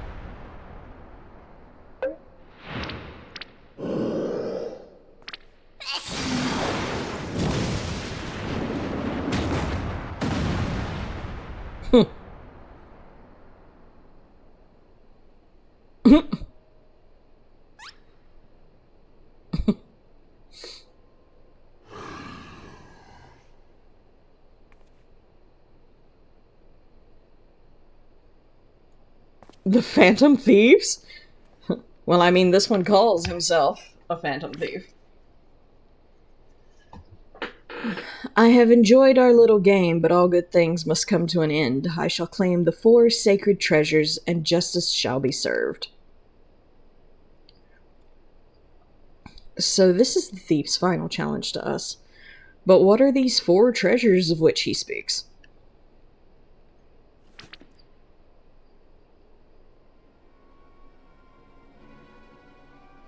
Did she just fart the card off? No. Phantom Quest Corpse? No. Huh. Where the 4 treasures of Balladia become one, the wicked shall be judged in the blazing light of sun.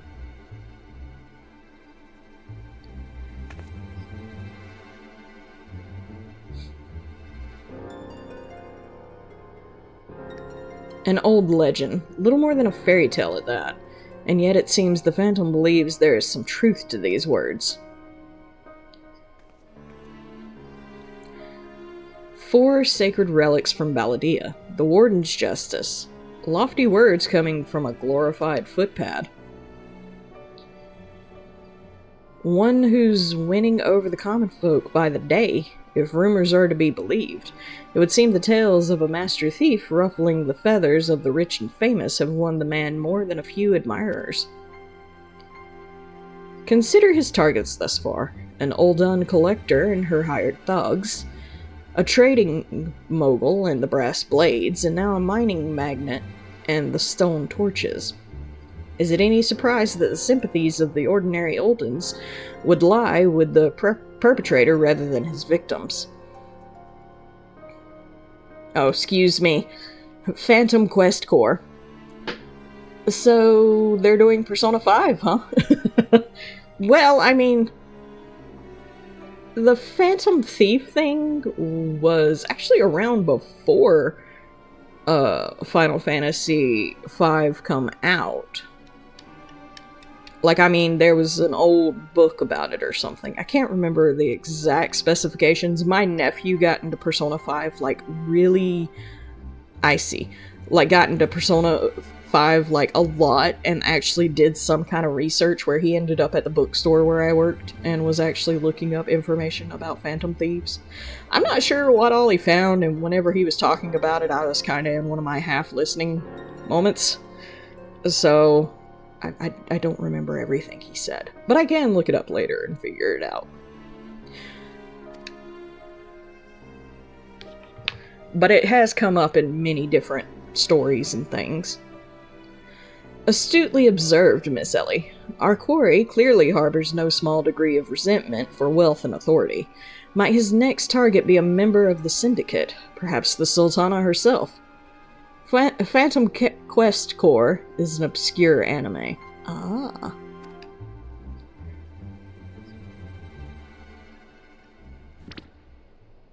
Huh. Then it will be his downfall. For the greater the challenge, the higher I rise. Just one moment, if you would. And you decide to pull yourself out from under the card. Mark my words, ye of many faces, this is but one man who shall lay claim to the 4 lost relics of Balladia, and it shall be Hildebrand, Agent of Inquiry, Inspector Extraordinaire. Oh god. Yes, I'm sure that inspires us all with great confidence.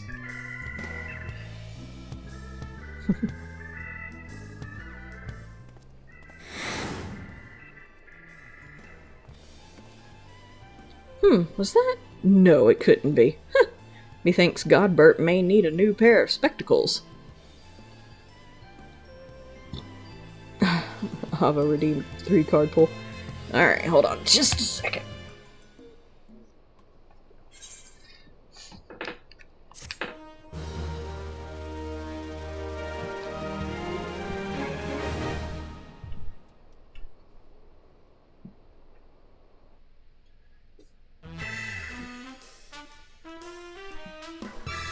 Gentleman hero Hildebrand. It's a race to discover the 4 lost relics of Baldia. As the Fiend's true identity and aspirations are revealed, will Eorzea fall prey to the forces of evil? Or will our hero do what only a Manderville can? Her last vow.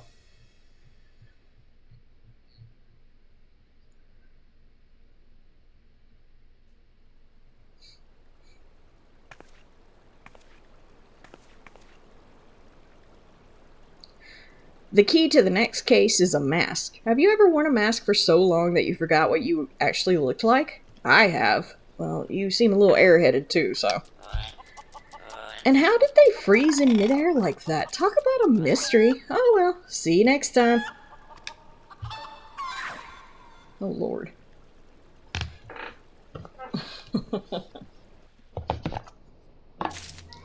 The insanity that is these Manderville quests.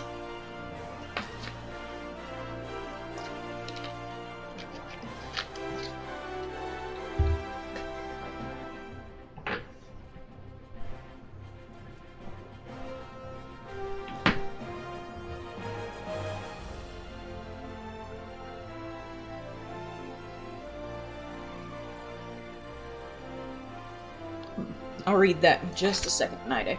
Well, I guess I can read it real quick, and then I gotta do Ava's cards. Ava's. Goddammit, my brain will work one day. From its own description, in a country where companies are categorized into many subdivisions and corporations, only one of them is a ghost corps. The Phantom Quest Corps. When overworldly or otherworldly supernatural phenomena threatens the city and its populace, Ayaka Kisaragi and her employees are on the job to fight any and all supernatural menaces. Okay, that's cool. Alright, since I'm not waiting for a queue, I will switch over this time to the tarot page. I didn't want to a while ago whenever I was doing carrots, because I was in queue and I didn't want it to pop and me not hear it or see it and then have to wait a long period of time again.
Alright, 1, 2, and 3.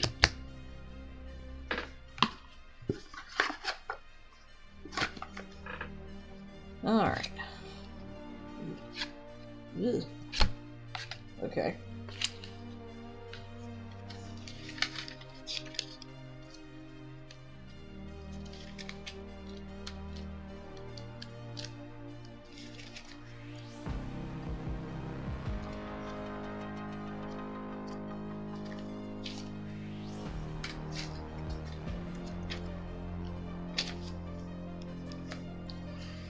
Alright, Ava, your first card is 6 of Swords, upside down. Descriptor. The woods of New Orleans are full of creatures and traveling sludge. The green sludge has a mind of its own as it collects innocent souls and squatters. The faces of the captured are shown screaming within the traveling slime. The slime illuminates the night sky in the woods, bringing the creatures of the night out of hiding and into plain sight. Since this is upside down, it means stuck, delays, or temporary troubles. And then the next one is an upside down Two of Wands. You are in the upside down tonight.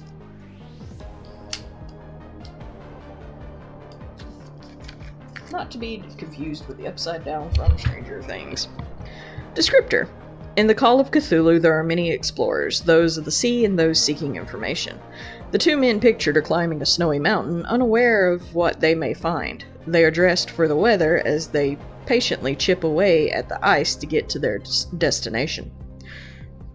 One of the men chips away too far, and he finds the blood and bones of an unknown body. Since this is upside down, it means wonder, enchantment, emotion, trouble, and fear. I was gonna say, you would scream too if you traveled in slime. Right? Now, you do actually have a right side up Two of Swords as your last one. So hey, you get to be out of the upside down. Two of Swords. Descriptor. Francis Thurston sits at a desk surrounded by books, reading a manuscript as he tries to put the puzzle pieces of knowledge together. Thurston sits researching his uncle's rambling notes while trying to make sense of the conflicting notes and articles. Things to consider. The Two of Swords often represents conflicting ideas and visions.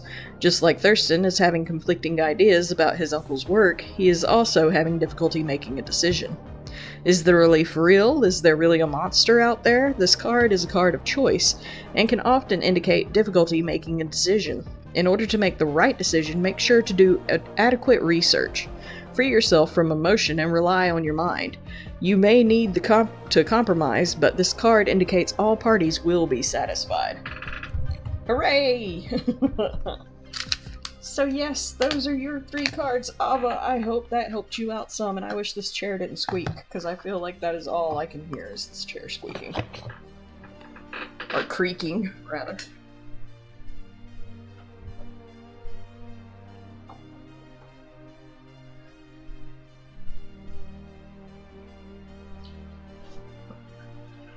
A party? A party.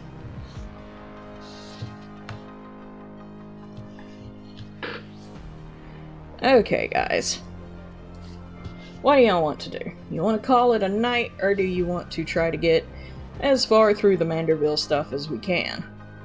I will let you guys decide while I run for a small break, so I'll be right back.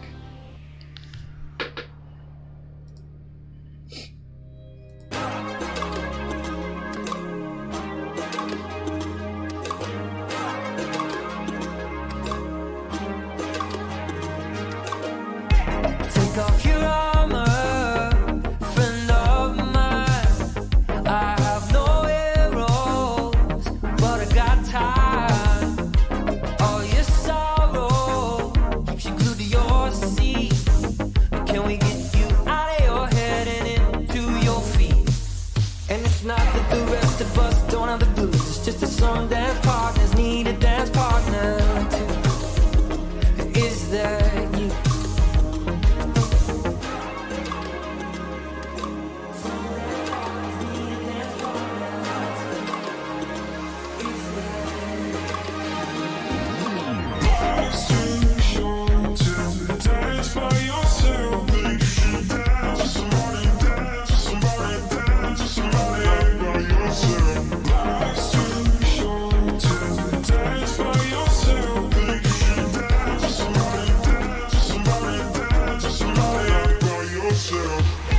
Take off your armor, let down your hair. You could sit on your hands or you could get closer if you dare. And it's not that the rest of us don't have to fight for every bit of love and every bit of light. But tonight is Friday night.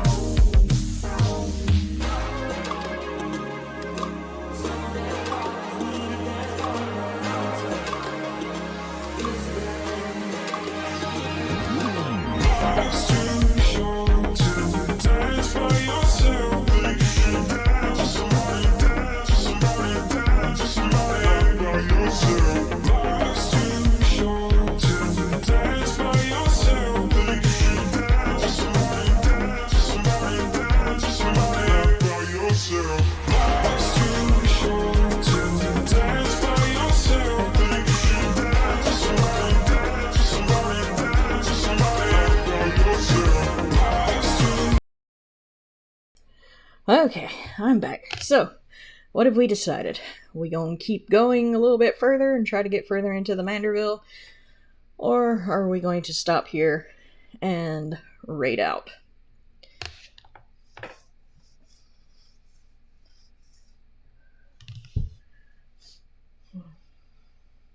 Up to you. Keep going. Night Days like, keep going. Don't let the insanity end. Huh. Like I said, we can try to get a little bit further. I thought I was actually going to be through the Manderville stuff tonight, but here it is going on 2 o'clock and I have not finished it yet. I did finish the chapter, it's just there's one more chapter, and I don't think it's awfully long. Night Day is slave driver confirmed. Night Day just likes to watch silly things. She has a good time. How much more? I'm not sure. I know that there's one more dungeon towards the end of the story. But it's like not a really... It's not as long as the last two were, I don't think. Oh, right, you are 1 hour ahead. I am. I'm 1 hour ahead, so... But I'm gonna be up anyway, so... Well, we'll go a little bit more. Let's see. Oh.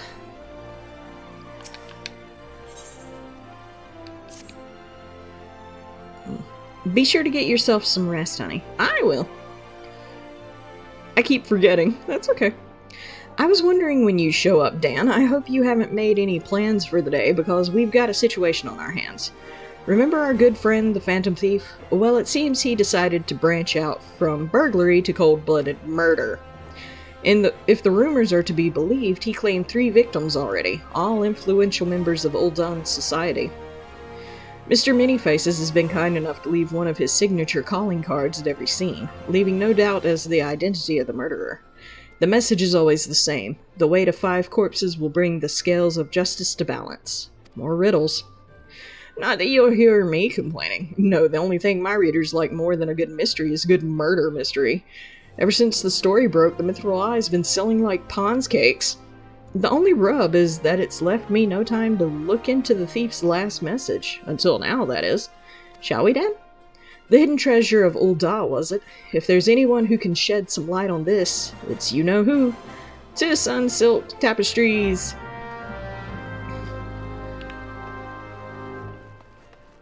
Alrighty.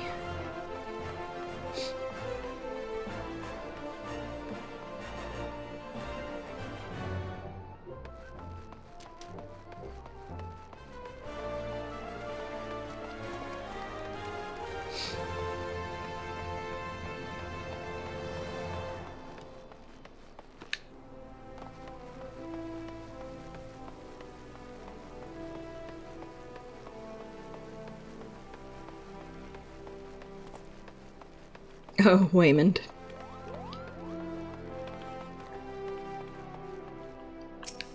Or Wymond, however you say his name. I always think it's Waymond, but it might be Wymond.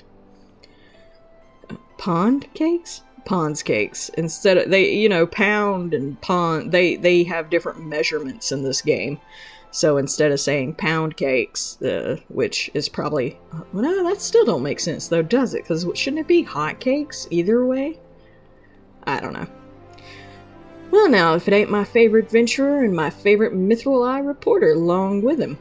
Tell me, what have I done to deserve pleasure or your company today?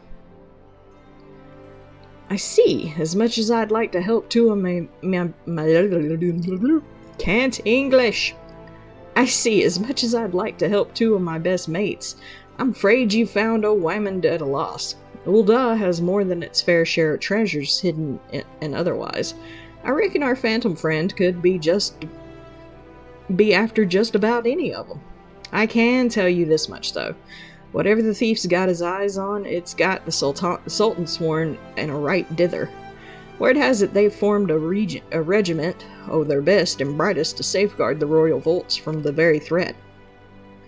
The Sultan Sworn aren't like to be forthcoming with information, but it's the only lead we've got. Come on, Dan. I'd say it's time we paid a visit to the heart of the Sworn. Wait, hold up there, Ellie. I ain't generally the worrying type, but you may want to think twice before getting yourselves involved in this. A man in my business develops a nose for danger, and at this time, the stench is something fierce. You're a reporter, Ellie, and a fine one at that.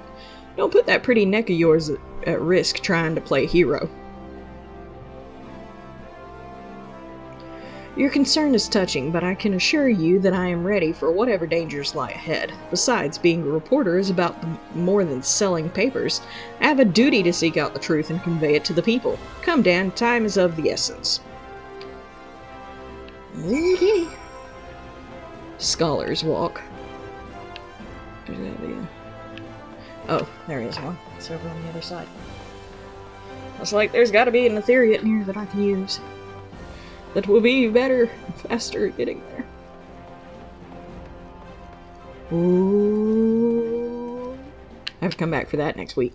I know exactly what that is.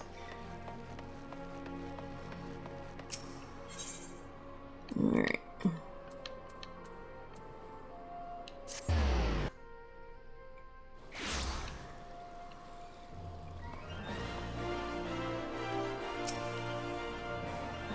Halt! Only authorized personnel are allowed in. Oh, bugger me with a broadsword. It's the Gentleman of Light's adventurer companion, and that catty but cute reporter from the Mithril Eye. Well, well, if it isn't the self-styled Warrior of Light, tell me, what tall tales did you spin to the Sultan Sworn recruiter to land yourself in this position? Only the 12's honest truth, miss. Seeing the Gentleman of Light standing tall and triumphant that day, it moved me to the depths of my soul like. I vowed to put aside my sketchy past and serve the realm just like my hero, Master Hildebrand. The Sultan Sworn were impressed with my commitment and my sword arm, and they gladly welcomed me into their ranks. Wait, don't tell me. You've come to assist Master Hildebrand in his investigation, haven't you? Cor, why didn't you say so sooner? It's the least I could do to help the mates who united me with my role model. You'll be wanting to speak with Phyllis. She's one of the Sworn's best, and something of a history buff, it seems. And when she heard the thief was targeting the 4 relics of Baldea, she personally stepped forward and volunteered to lead the investigation. If anyone has the information you're looking for, it'd be her. Wait here while I get her. I can trust you not to touch anything, I'm gonna touch all the things while you're gone just to aggravate the shit out of you. I'm a ghost and we do that shit.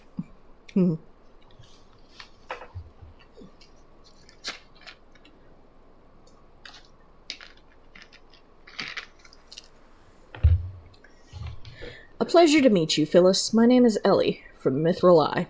As you may have heard, we've researched the Phantom Thief case, and would appreciate any information that may shed light on recent events.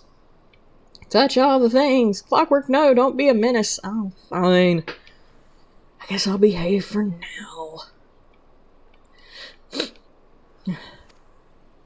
The pleasure's mine, Miss Ellie. And if I'm not mistaken, that would make your companion friend here, Dan Phantom, yes? Do it! You know Dan. As any regular reader of the Mithril Eye would, I must confess of being something of an unabashed fan of your work. Though it hardly befits my station to say this, I was secretly hoping that you would show up to assist the investigation. Doubtless the inspector, too, will also welcome a helping hand. I will be happy to clap. Let's go.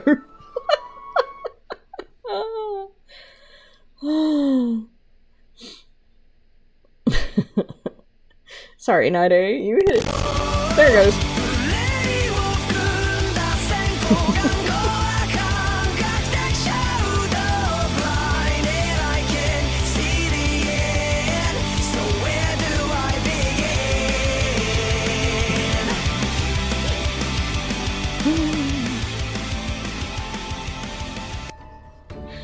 The Sultan Sworn, the elite of Ulda's elite. I can only hope they prove more competent than the bungling mercenaries I've dealt with thus far.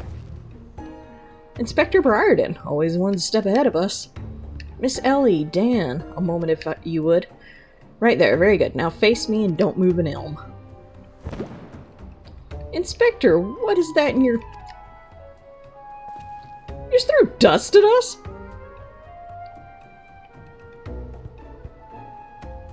Demasking dust, a formula of my own devising that will allow us to see right through the thief's disguise.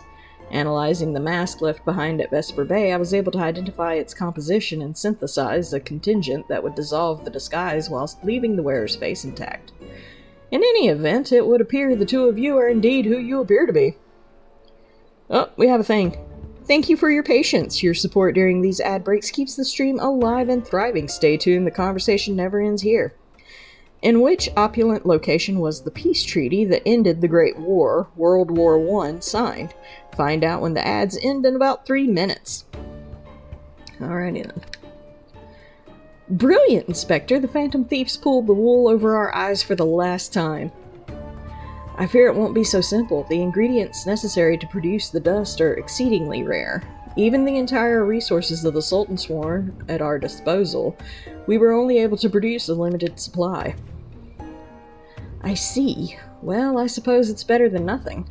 That said, have you been able to identify the thief's next target? A hidden treasure of Old Da, the last of the 4 lost relics of Baldia? It was in a train, if my memory serves me correct.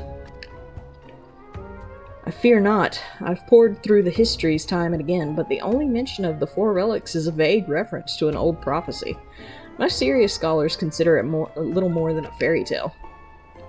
When darkness falls and hope fades to despair, 4 warriors born of light shall descend in a righteous glare. The legend goes on to describe 4 sacred artifacts, one each possessed by these 4 Baldean heroes, but makes no mention as to their appearance or nature. 3 times we have tried to identify the thief's target, and 3 times he has foiled us by making off with something else entirely. Needless speculation will only play to the fiend's strengths. All artifacts of Baldean origin have been sealed within the royal vault, and a regiment of our finest assigned to its protection. I have furnished all the guards with a supply of demasking dust, and instructed them to be on the lookout for any suspicious personage. The blackguard will be in chains before he can lay a dirty hand on the vault doors, let alone the treasures within. You have our word, my lady.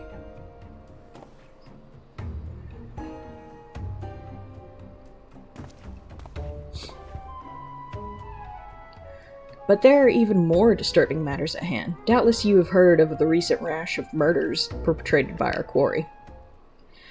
The Sultan Sworn have launched an investigation, but the truth of the matter is that we have been far too occupied with the defense of the vaults to make any meaningful progress. We would be most grateful for any assistance you could offer. A lady asks and a gentleman answers. Oh god.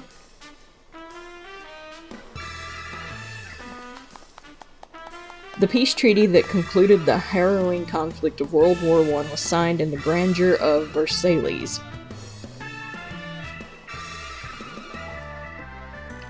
Cast all worry from your heart, my lady. Hildebrand, agent of inquiry, inspector extraordinaire, has arrived to set right what is wrong and bring the wicked to justice.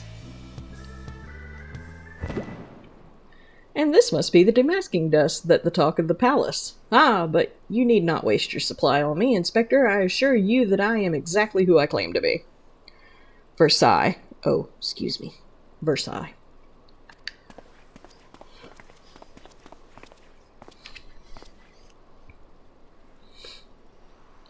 A shame that. Inspector Hildebrand, we were not expecting you, but your services are most welcome. I will share all I know about the recent murders.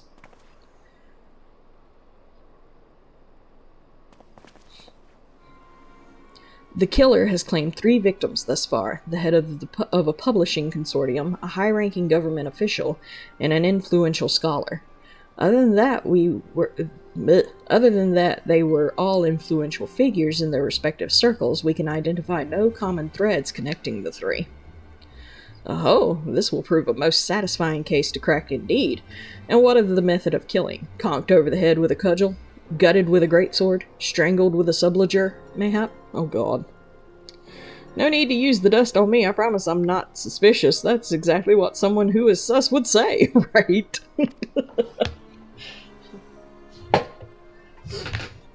I am afraid that we've identified no pattern. In any event, the murderer plots the deaths of 2 more even as we speak. We must take action and quickly. Understood, my lady. Clues may be scarce, but worry not. My realm-renowned powers of deduction are more than up to the task.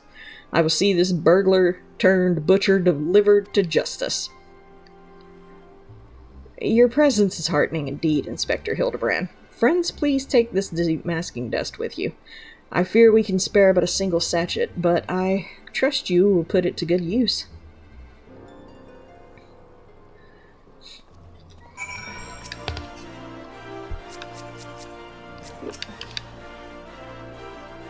Come to accompany me on yet another case, friend? I like your gusto, but if you're auditioning to be my assistant, I fear the role has already been filled most ably. Oh, people are saying hi, Nancy. Well, they're saying morning. So, anyway. Put it back in party. I'm sure Dan won't use all of it in one go. No, never me. Wouldn't do that. Still, a gentleman welcomes the support of all of his admirers. Fuck you. I shall henceforth name you thusly. Dan, my ever loyal associate. Please don't. Please don't call me anything. And now, my ever loyal associate. I can't hold up enough middle fingers right now. The investigation calls. I propose that we begin by inspecting the site in which the most recent victim met his demise. Do call him. My questioning about the palace has revealed that the scholar's body was found not far from the 80 Sins of Susamo. Even the most circumspect of criminals cannot help but leave behind clues. Clues that will not elude my gaze. Friends, let us be off. Pray alert me should you see anyone suspicious. My ever-loyal associate? Fuck off. We must put Miss Phyllis's demasking dust to good use. I hate you. I hate you so much. Okay, where are we going to? Okay, what is this?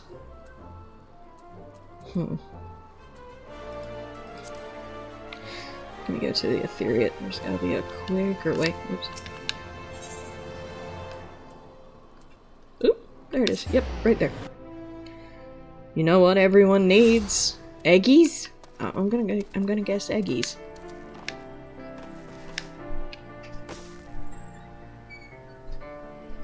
A good old eggie. I was right. Hey, child. Oh God! Ow! My arm. What are you doing, child? What'd you do? Run a marathon? No. Oh, okay. Good to know. What are you doing? Streaming. What are you doing? No, like, what are you doing? It looks like you're just standing there. Well, I am now, because you come in. It looked like you were about to talk, because you were getting in the talking position. Oh no, I was just playing like this. Because it's easier just to lean on shit. Oh. Yeah. Good night, child! Carrot says good night.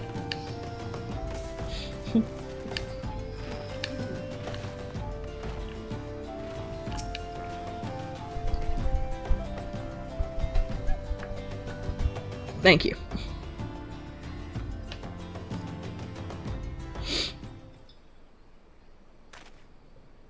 Flowers? Yes, it all becomes clear now. Our phantom killer is a florist, who, in his hurry to escape, carelessly misled his wares. There's not a fucking brain in that head. Just what do you think you're doing, eh? Eh? Aw, thank you. Anytime. I sense the sarcasm. No. No? This is sarcasm. Okay. Love you, kiddo. Have you already tried this contraption?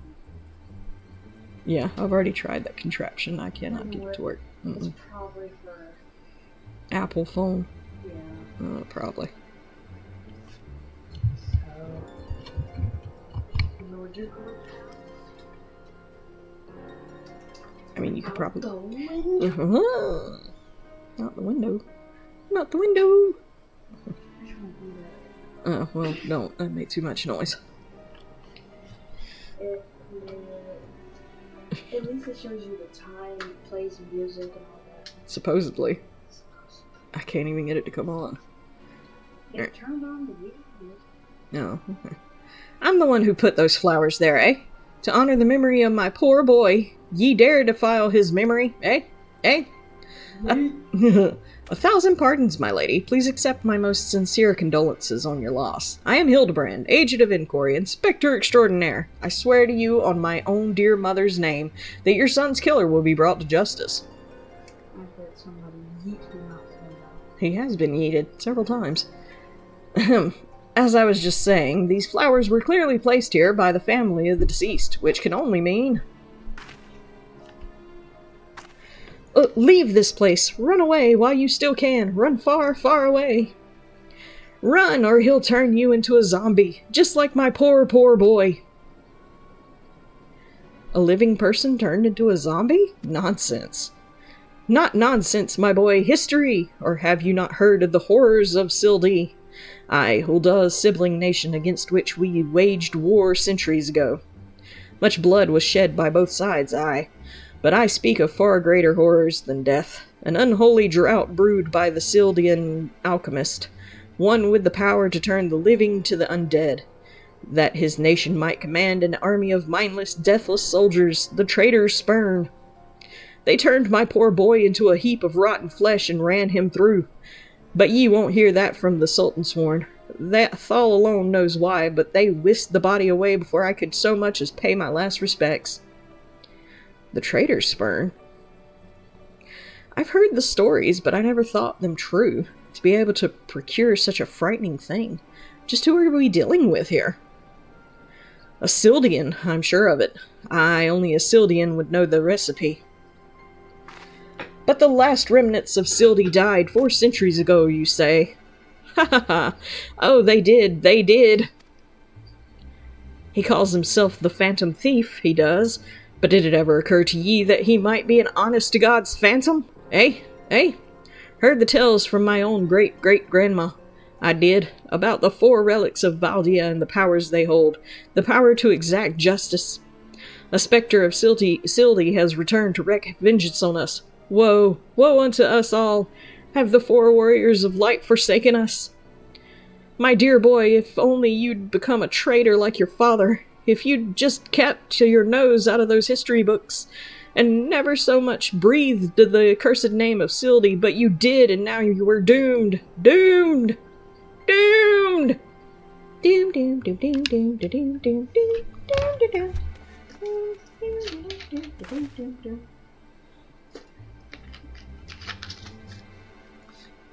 Come on, y'all couldn't have expected me not to do that. Why does it look like Dan was laughing?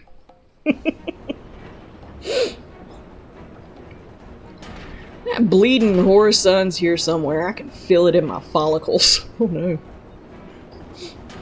The most potent hair tonic the realm has seen. Aye, that was... I apologize, but I will not listen to the rambling of a crazy person. Right?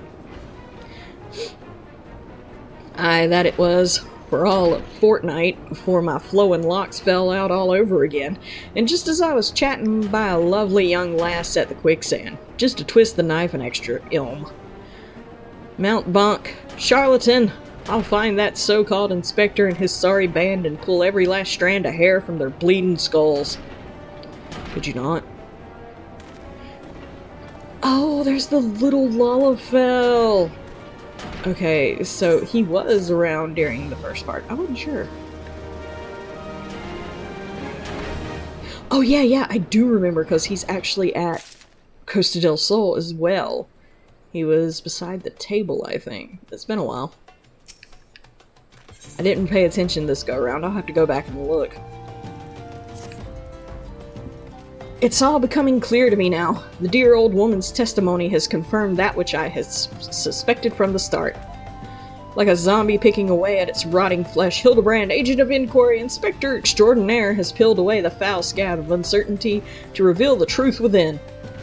Open your eyes and feast your minds on the fruits of my flawless deduction.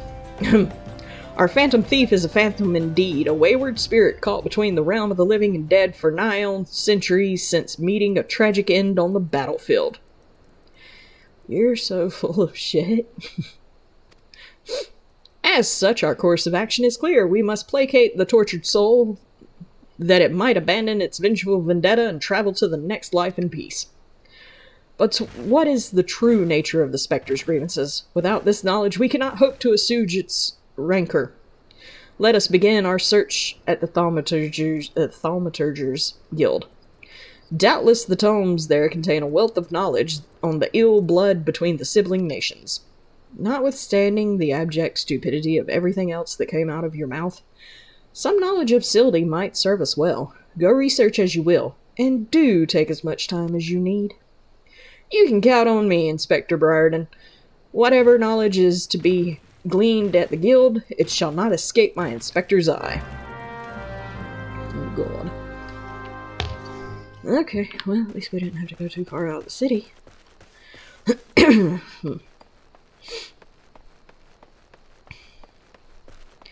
Instead of wasting Gil teleporting back, I'll just, walk back. It's right here.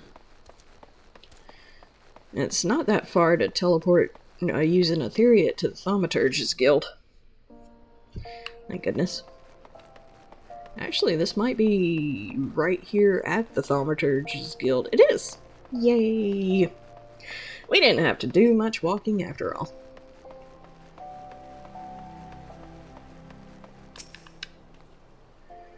Researching the ancient feud between Ul'dah and Sildy, are you? Most impressive. Young people these days show so little interest in learning from the past. Anyhow, I'm pleased to say I have more than a passing familiarity with ancient history. To understand the history of the sibling nations, one must go back further still, to the birth of their mother nation, Baldia. The fifth astral era was the age of the untold wonders, where the arcane arts burgeoned and the great civilizations that commanded such powers flourished. This age of enlightenment would not last, however. Power bred avarice, and avarice bred resentment. It culminated in the War of the Magi, which brought the great floods of the Sixth Umbral Calamity, which in turn swallowed once proud nations and left a battered wasteland in its wake. Mages were reviled and persecuted for having caused this catastrophe. With many forces to leave their homeland to face death, it was a small band of those survivors that bound their way to Thanalin, where they would found the nation of Baldia some 8 centuries gone. Imagine a government of mages by mages and for mages. What wonders might have been wrought had Baldia's civilization survived to this very day. Alas, this was not to be.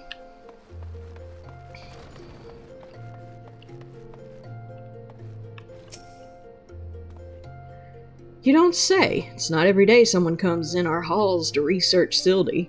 As a fellow student of history, though, I more than welcome the conversation. Baldean civilization flourished in relative pace until twin sons were born to the royal family. The two were fierce rivals, and when they came of age and their father passed, each one claimed that he was the rightful heir to the throne. With neither son willing to relinquish his claim, they agreed to split their kingdom in two, forming the two nations of Ul'dah and Sildy. But not unlike the two proud princes, the sibling nations developed a penchant for rivalry.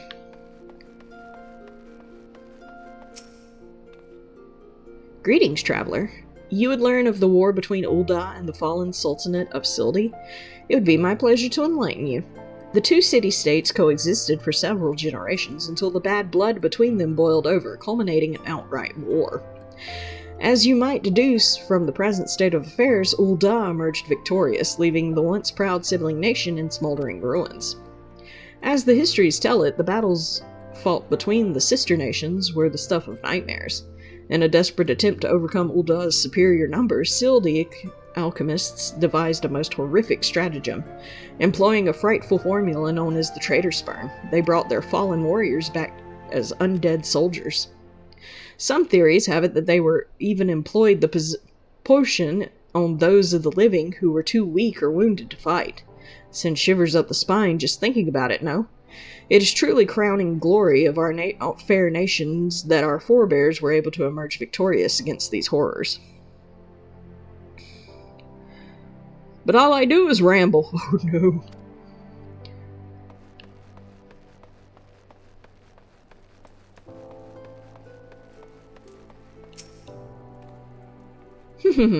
What's that you say? You seek knowledge of the bad blood between Ul'dah and Sildi? I suppose I can spare a moment or two, but take good notes. I'm not fond of repeating myself. 2 scales, one of gold and one of silver. The gold of Ul'dah weighing prosperity and power, the silver of Sildi weighing knowledge and power. But the power sought by the 2 nations differed greatly. Yes, greatly indeed. The power wrought by Ul'dah prosperity was that of justice and good, while the power wrought by Sildi knowledge was horrific beyond belief. The power to rip the living soul out of a man and render him a mindless killing machine. On this matter, the histories are clear. But riddle me this, my friend. Who writes the histories, and what does this say of the words writ within? Yes, truth can be elusive and fickle in the shifting sands. As one example, did you know that the war against Sildi, Ul'dah, and Amalja warriors fought side by side? Likely you did not, neither did I until I encountered a faded passage in an ancient text buried deep in our archives. And yet, in the histories read by the populace, you will see no mention of this most fascinating fact. Might it be that someone, at some time, deemed this particular truth less than convenient? But I have said enough already. Yep. The victor gets to write the history. That is very true. Sad, but true. Ow. My ever-loyal associate, fuck you. Tell me, what have you learned from your questioning of the scholars in these halls? I almost slap the shit out of you if you don't stop calling me that. Indeed. As it happens, I have learned much the same. Let us take a moment to review and allow my peerless powers of deduction to work their magic. A war of succession divided the great civilization of Baldia, giving rise to the sibling nations of Ul'dah and Sildi. The 2 nations coexisted for some generations until ill blood boiled over, culminating in outright war. Daunted by Ul'dah's superior military might, Sildi employed their advanced alchemistic knowledge to horrific ends, transforming their own citizens, alive and dead, into fearsome undead legions. Well, at least you pay attention. Yes, I believe I have it. The facts at hand have led me to one unassailable conclusion. Our phantom thief is a descendant of the doomed Sildi, who seeks vengeance against those who reduced his countrymen to slavering zombies. To pacify his soul and send him peacefully into the next world, there is but one course of action. We must find the Sildian statesman who conceived this dreadful stratagem and have him apologize to the thief in person for the suffering he has wrought. What? A brilliant plan. Perhaps you'd like to go find yourself a shovel and dig this statesman out of his grave yourself. Leaving aside this nonsense of spirits and specters, it appears increasingly likely that our quarry shares some link to Sildi. Zombies? His garish garb is no doubt meant to evoke the silver scales of the fallen sultanate. This Sildian connection would also serve to explain the rare knowledge of Baldian relics our thief clearly possesses. But what of the murder victims? What common thread amongst them could have incurred the ire of the adversary? A few people in town spoke of a man cited calling upon the victims in the past days. Those who saw him said he had a most frightful air about him. Wait, yes, it's coming to me, of course. My keen investigator sense ring out with a voice loud and clear. This man Miss Ellie speaks of just might know something. You're an idiot. You really should stop thinking so hard. You'll like to strain a brain muscle. Miss Ellie, who is this man and where might we find him? My sources identify the man as Guguriya, a traveling merchant known to frequent Horizon. Shall we pay him a visit? As long as we don't have to go back to the wanking sands, then yes. We can go to the Horizon.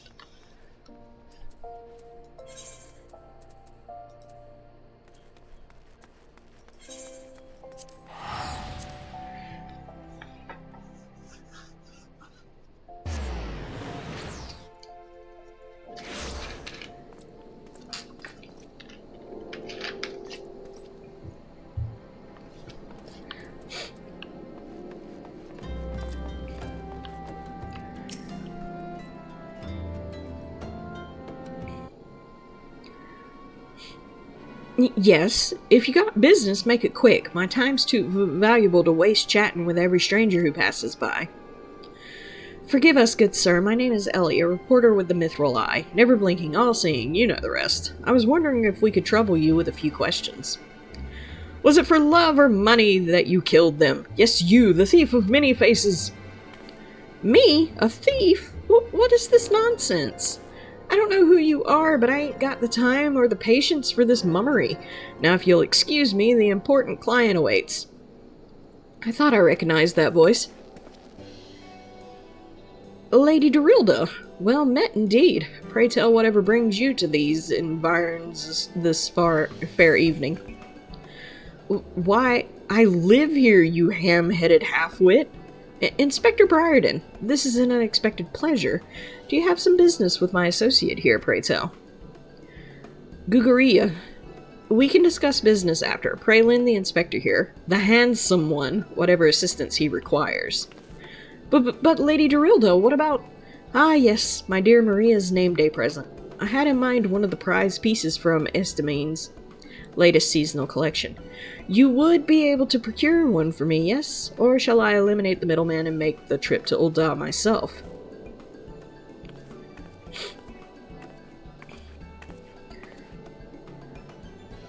I'll say it just once more, Guguraya. I expect you to give the inspector and his companions your full assistance. They, yes, even the stupid one, helped me regain something truly priceless. Yes, something more valuable than any mere trinket. Hopefully a love for your daughter, who you kind of treated like shit.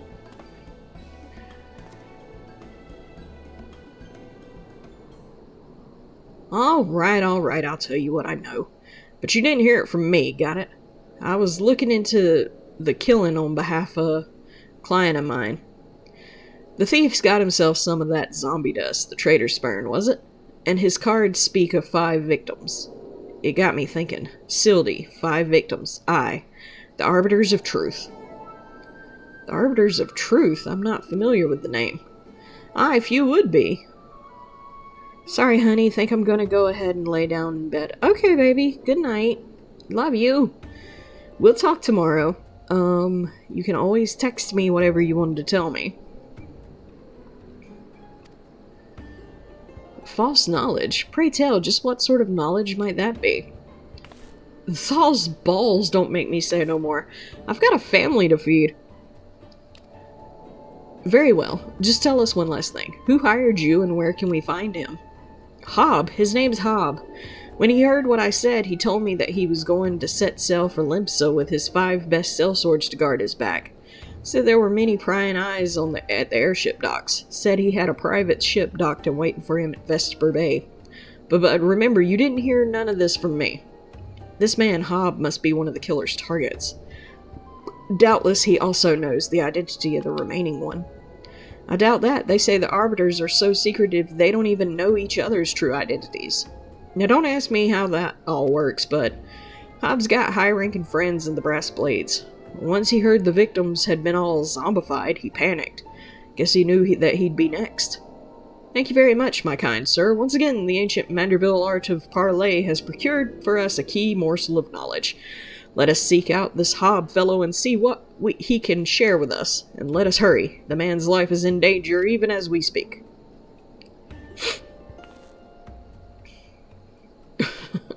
Poor little Lalafell looks so put out.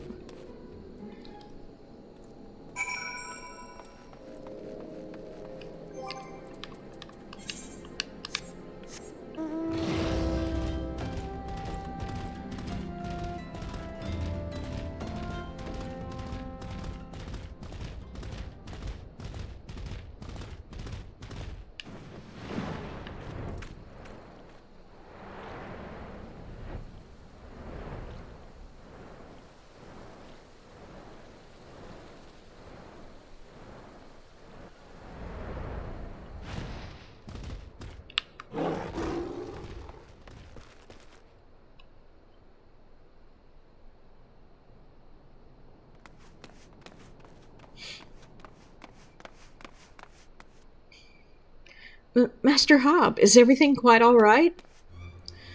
No, stand back, Ellie.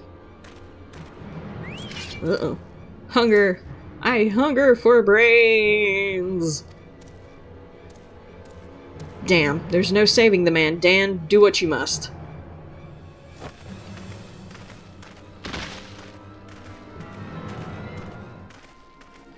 Just off-screen murdered the guy. I mean, he was a zombie, so it wasn't quite murder. It was more like, you know, just taking a zombie out. Yes, my first-hand knowledge of zombies tells me this particular shade of green is unmistakably that of the undead. All the punches. It would seem we were a few moments late to the scene. A message, and then there was one.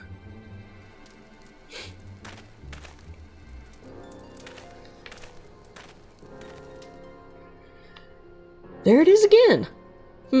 Is something the matter, Inspector? Indeed, Nashu, there is. Ever since I picked up the trail of the Phantom Thief, I've had this fleeting sense, a sense of that someone or something is watching us. The thief might be close at hand. We should be careful. For the moment, let us return and report our findings to Miss Phyllis. Secret society or no, knowing the identities of its members may yet lead us to the final victim. I too had best return to the Mithril Eye. Let's meet up again after. I'll see what new clues I can uncover in the meantime. You will do nothing of the sort, Miss Ellie. These streets are far too dangerous for you to walk alone. Inspector, I'll go with her. If you insist, Nashu, then I give you my leave. But pray be wary, not just of the thief, but of Miss Ellie. She has quite the temper, as we both know.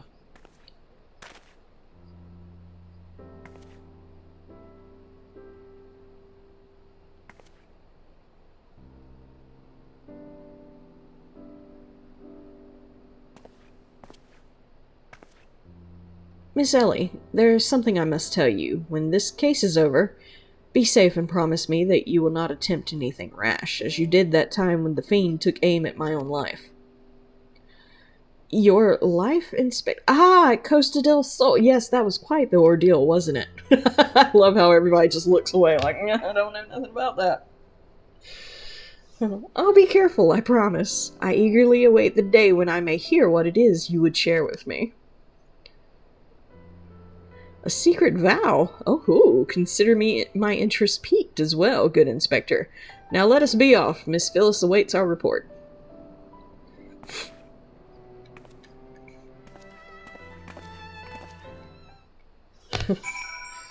Alright. Back to Ulda.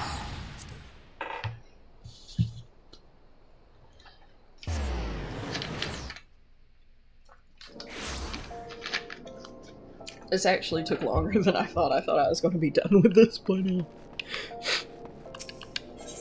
But it looks like we're still going to end up having to continue it tomorrow. I mean, not tomorrow, but next Sunday.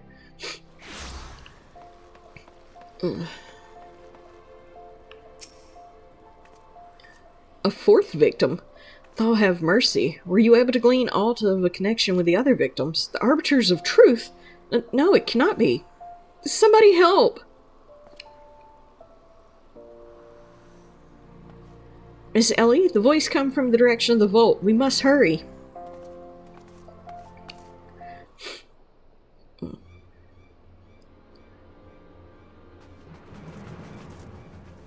Miss Ellie, are you hurt? This man, I only thought to ask him a few questions. Before I knew what was happening, he was upon me. I could only...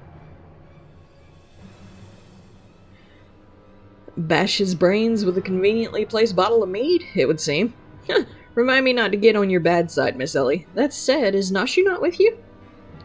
She saw a figure lurking in the shadows and went off in pursuit before I could stop her. The man wears the armor of the Sultan Sworn, Squire, yet his face is unfamiliar to me. Something is amiss.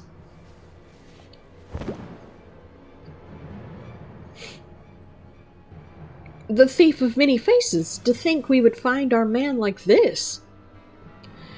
Thrice and again did the fiend elude our grasp, but no more. By virtue of a gentleman's ingenious deductions and a lady's pugilistic passance, I declare this case closed. I return the sachet to you, Miss Phyllis. Whilst this gesture was appreciated, in the end it proved superfluous to my cracking of the case. Good job, sir.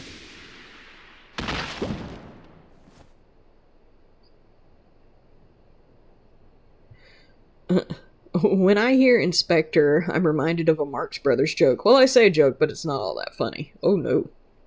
While you're at it, is there anything else of immense value that you'd like to wantonly destroy?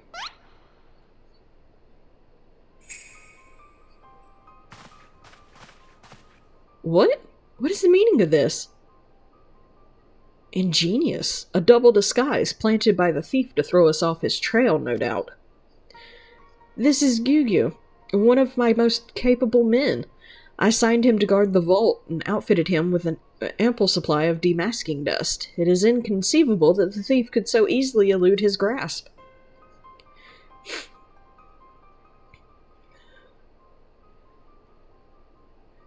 Unless the thief was not wearing a mask?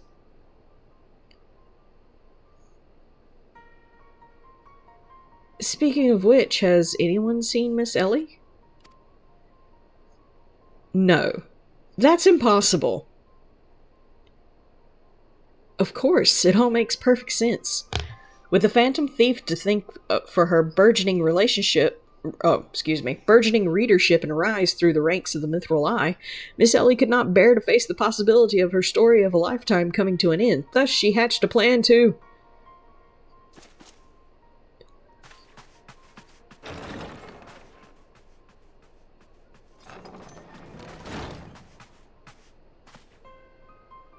My lady, the vault has been breached. The wise man's whisper is gone. For her foul crimes against the Sultanate, I hereby declare Ellie of the Mithril Eye, the thief of many faces, an enemy of the state. Deploy all troops and do not rest until she is in custody.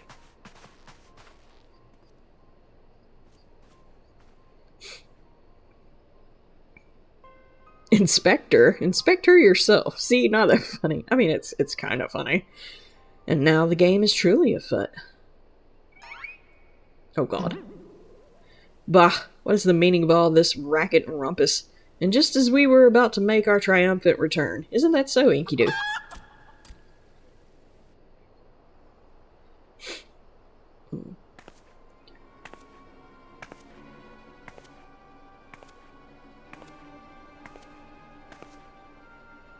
Miss Ellie! Miss Ellie!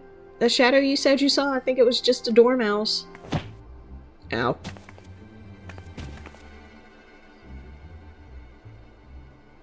To think he'd literally stumble face first into the second mask. His good fortune truly knows no end. But not to worry. Yes, I dare say the Phantom Thief has another trick or two up his sleeve.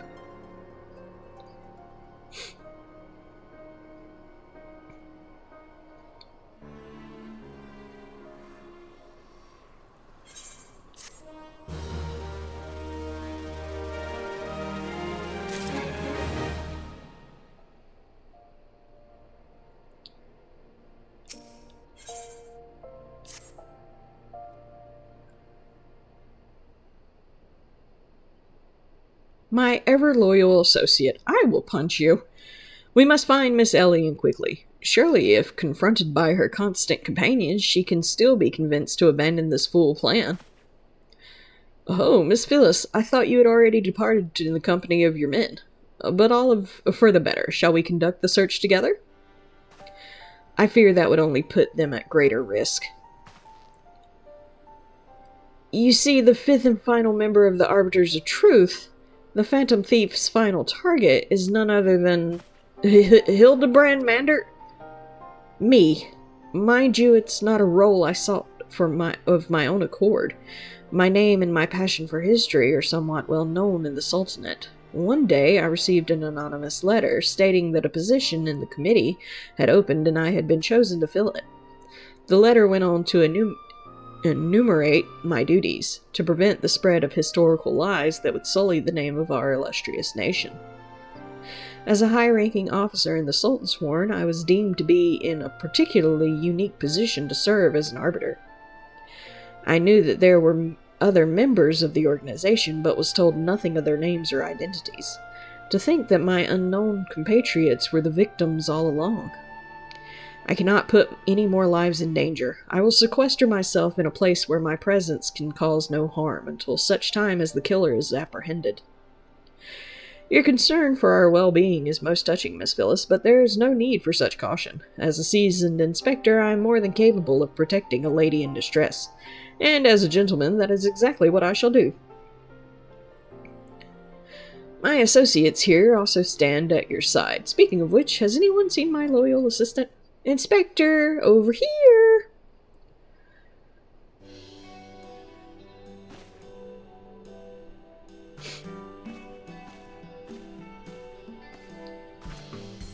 Ah, there you are, Nashu.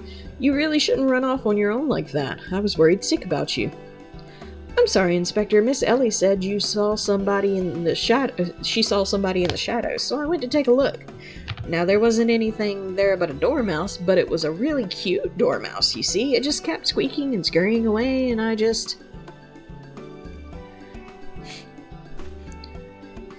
Pardon me for a moment, Nashu. Yes, my inspector sense speaks to me. Someone is watching us. Dan, let us split up and canvass our surroundings.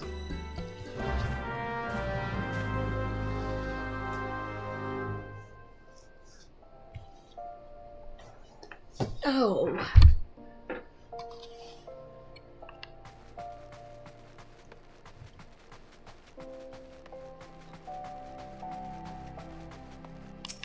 Water-stained letter. Water-stained letter lies conspicuously on the floor. Be wary and be warned.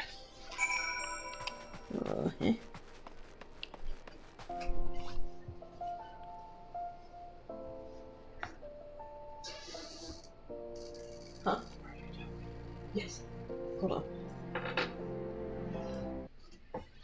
Y'all give me just a second.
My sister with her weird thoughts of the moment, and I thought I had those.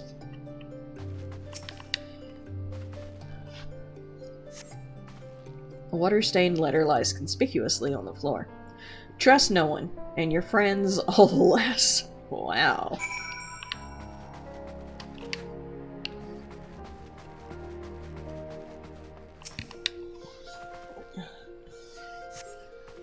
Water-stained letter lies. This will avail you well. Use it wisely. You attain a sachet of demasking dust, and the next instant you feel an intimidating presence behind you.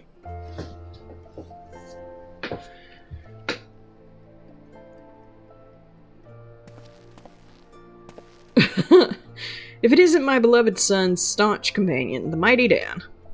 I was in the area on a matter of business which I curtailed when I felt a suspicious presence from the shadows. Perusing it led me here. Mayhap it is the same for you? Yeah, you were a little too close, man. 6 feet. Oh, so your pursuit of the thief of many faces has taken quite the unexpected turn, and now you have to come upon a series of anonymous letters. Everyone has weird thoughts every now and then. Good to know. Mayhap our watcher in the shadows is a friend, or is this but another trap laid by the fiend? Yes, the plot thickens like a dollop of salamander oil. In either event, I dare say the circumstances call for utmost caution. The thief could be anywhere, or anyone. Myself excluded, of course. No mere mask could replicate the physique of a Manderville man. He has pants on, yay! Right. That said, I fear my dear Hildy may be in a bit over his head this time. Allow me to assist in your investigation. Were anything to happen to Hildebrand, his dear mother would, not be pleased.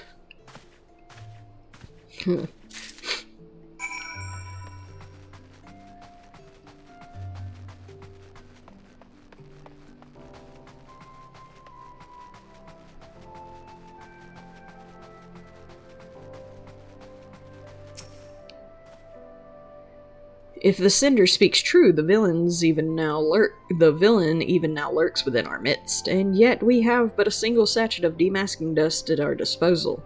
We must identify the imposter beyond reasonable doubt before we proceed.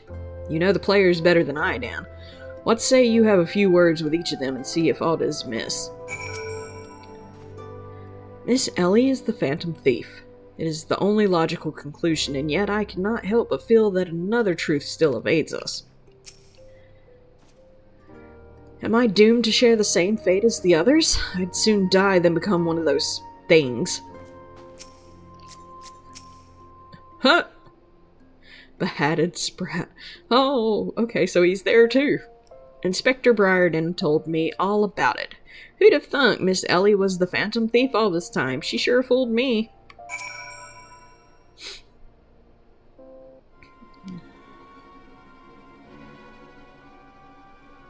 Nothing particularly odd about any of them, you say. It stands to reason the fiend would not take such a risk if he were not utterly confident that he could pull off the ruse.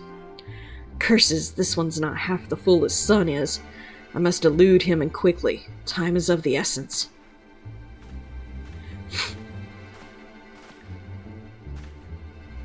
I questioned the Sultan sworn outside. To a man, they insisted they have seen naught of Miss Ellie. Wherever could she have gone? Father, what brings you here?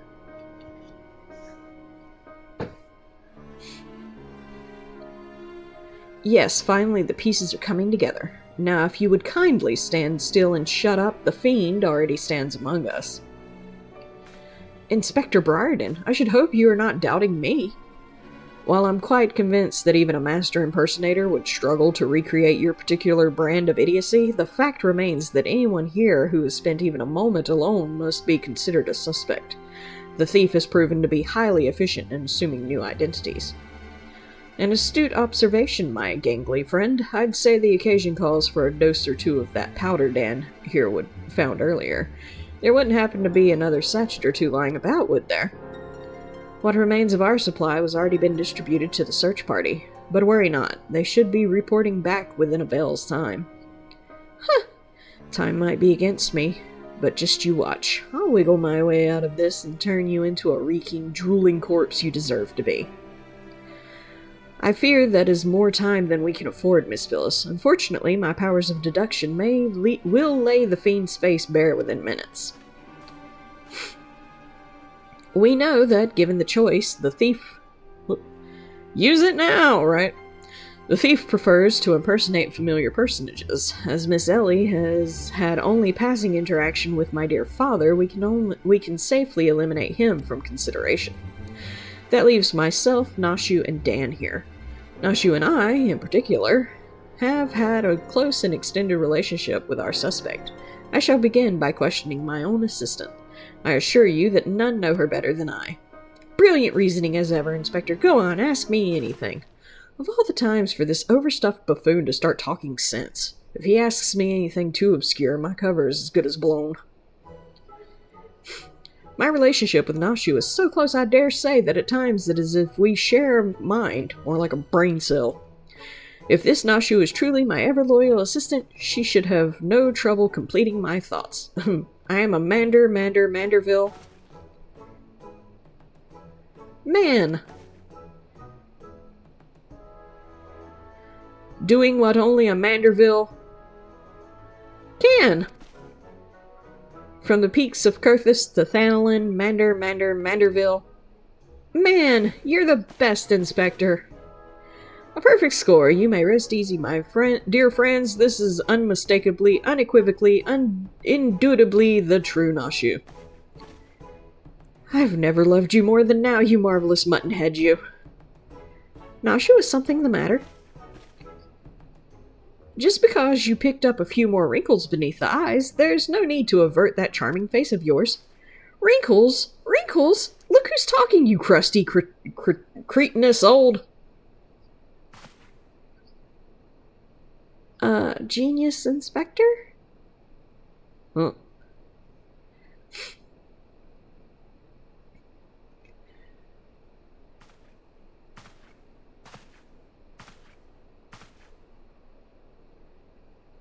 The charade is up, Miss Ellie.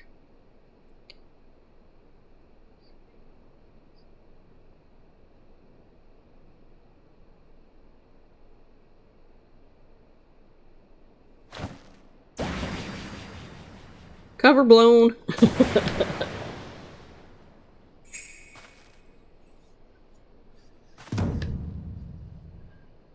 Miss Ellie, you look somehow different.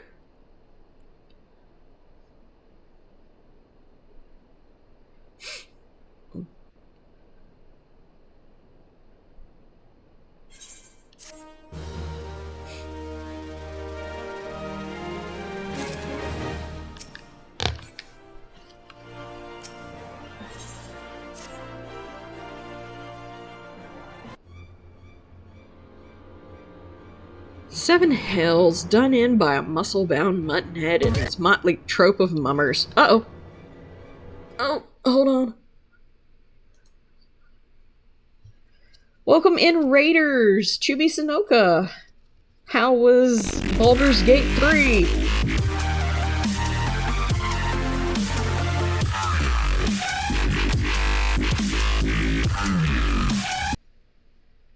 Chibi Sunoka stream is a wild ride from Baldur's Gate 3 to modded Minecraft, where they're the doggo with the most fabric knowledge.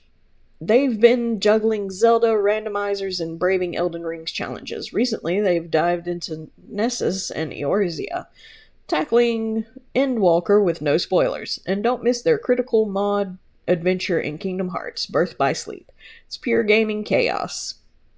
Yo, Raiders! Hi, Sunoka! Hey, welcome in, everybody! If you don't know, I am Clockwork Ghosty.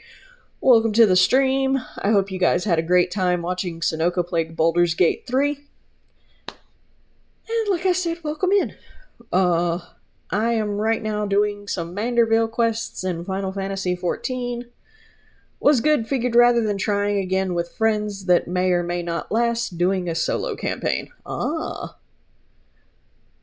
Was also doing modded Lethal Company with several friends. Nice. Very nice.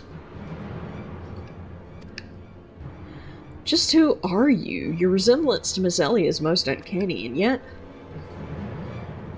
Consulting Inspector Briarden. Once again, you failed to measure up to your lofty reputation. Of course we resemble each other. Ellie is, after all, my own flesh and blood, my beloved sister, and my emanating, capable partner in crime. Eminently. 1,000 faces I may wear, but only one name do I bear. You can call me Cece. Charmed, I'm sure. Are you quite alright? Why, you look as if you've seen a ghost. Despite my moniker, I assure you that Ellie and I are not specters. What we are, mind you, are the last living scions of the Sildian aristocracy. Anyway, sadly I do need to bed. Got a doctor's appointment tomorrow. Ew. Been dealing with a hernia and need to get a scan surgery scheduled. Oh, well, I hate to hear that. I hope everything turns out well and you get it fixed. However, it needs to be fixed. And get some good rests, and thank you so much for raiding in. Bemused, are you? Befuddled to find two sisters behind the mask? Try using your brain cells once in a while. Every time you encountered the thief, Ellie was standing right in your midst. No, the thief was 4 times stole the show. Oh, and those priceless relics was me. Meanwhile, Ellie hid in plain sight, supplying me with just the knowledge I needed to stay one step ahead of my pursuers, all while spinning the hair-raising tales of my exploits that won the hearts of this nation. We owe a lot to you, truly. Why, without the tales of your hapless attempts to catch me, we never could have risen to these heights of celebrity. Miss Cece, From a gentleman to a lady, I would ask you one thing and one thing only. Just what is it that you and Miss Ellie hope to accomplish with all of your schemes? Justice. 400 years ago, Ulda dogs reduced our great nation to a nation of zombies. At long last, the cowards that would still justify these foul deeds will suffer the same fate. Wait, the histories say that it was Sildi that turned their men into zombies. The histories lie, and you work from the shadows, silencing those who would speak the truth. You should have died with your fellow false arbiter.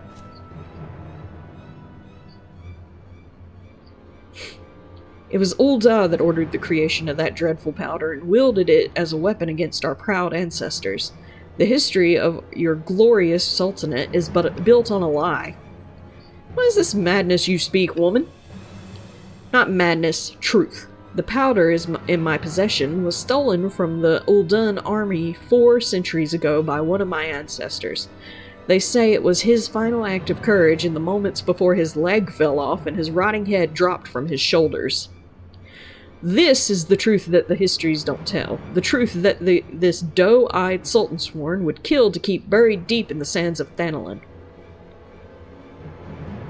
But your time of reckoning is nigh. Oh yes, before long you, and everyone in this rotten nation, will know firsthand the horrors my ancestors knew.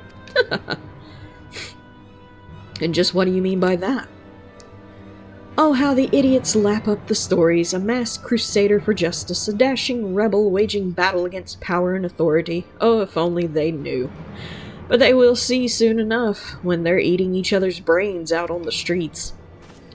In the last days before our proud nation was razed to the ground, a band of the final survivors stole a vast quantity of powder from the Uldan vaults, hiding it away in secret vaults sealed with powerful magics.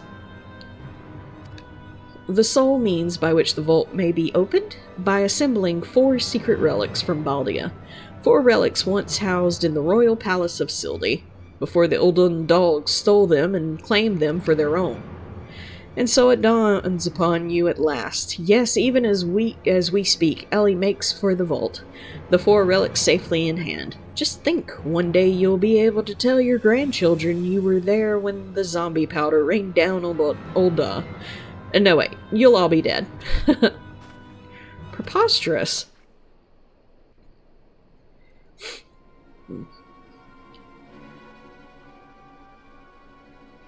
But first, you, my dear, you will not even have the pleasure of looking upon the last moments of your precious homeland. Let your flesh rot like all of your rotten lies. I think not, Miss Cece.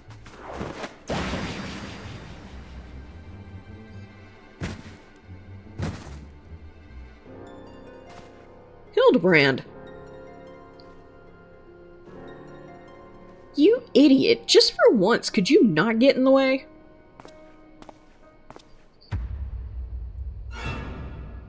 God, Bert and Manderville, I can't even trust your sorry arse to look after him for a day. Oh, Mommy's home.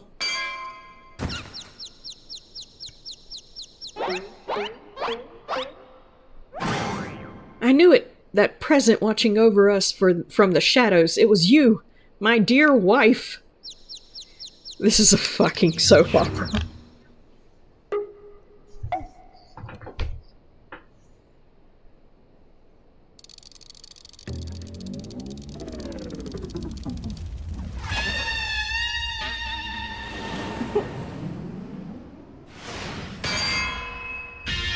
Run!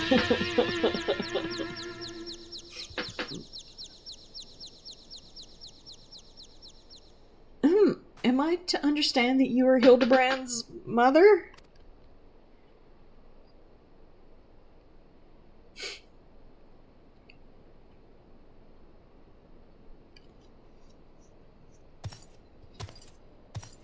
Aye, this is more like it. Hand to hand, skillet to skillet, it's enough to send a warrior's pulse racing. Prepare yourself, Dan.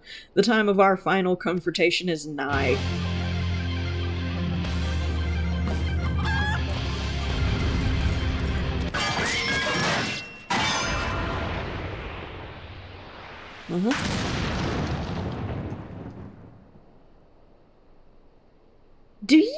hippopotos for brains, you overstuffed buffoon. My beloved boy's been turned into a stinking corpse if ye hadn't bloody noticed.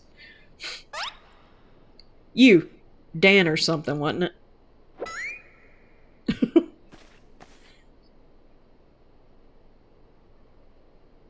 Hildy's told me all about your hijinks together. Pleased to meet ye. Run away. Oh no.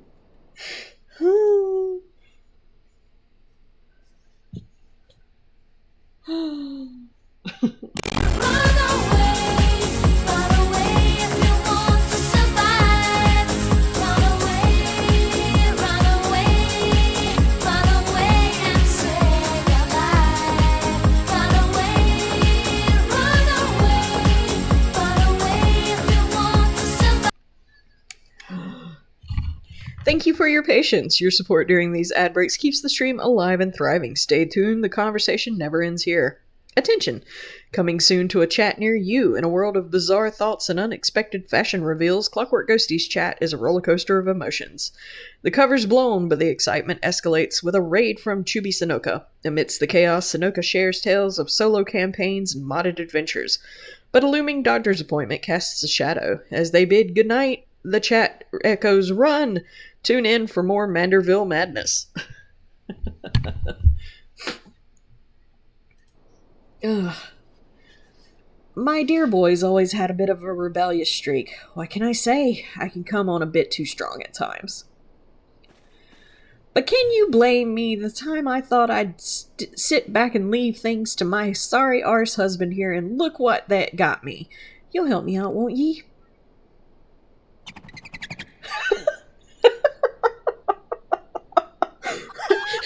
Dan don't want none of that shit. None of that. Oh. Oh. And with that, I think we're gonna call it here. Mostly because I'm losing my voice. Oh, thank you guys for joining me tonight. I will do our regular side effects, but I know that night, thanks for joining. I know that Shy Guys Entertainment will not be back tomorrow night. They are still on hiatus, but please, when they do come back, join them on Monday nights on Kick. Let me get that address real quick.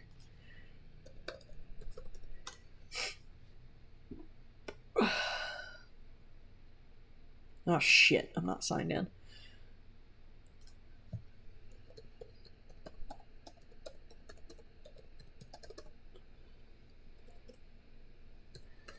Let me see if it'll go there. Yep, there it goes. Okay. I love it when that shit happens.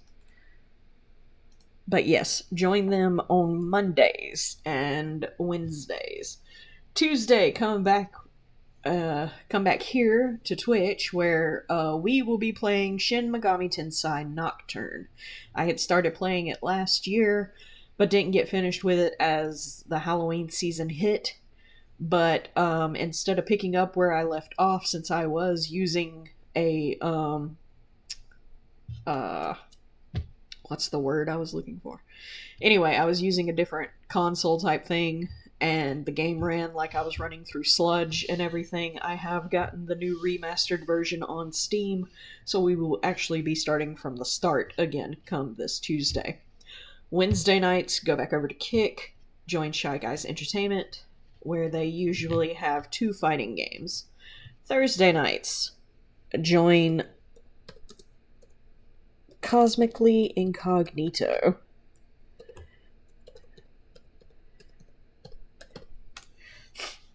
Let's see, my phone is dying. Cosmically Incognito, the blurred space traveler with a penchant for pain. They've been venturing through Elden Ring, embracing the game's spankings like a true masochist. From getting spanked and asking for more to our tushies are ready. Their streams are a chill, safe space filled with 90s nostalgia and Pokemon love. Tune in for agony, acceptance, and good vibes. Then on Friday mornings, tune into Tyrant Kane.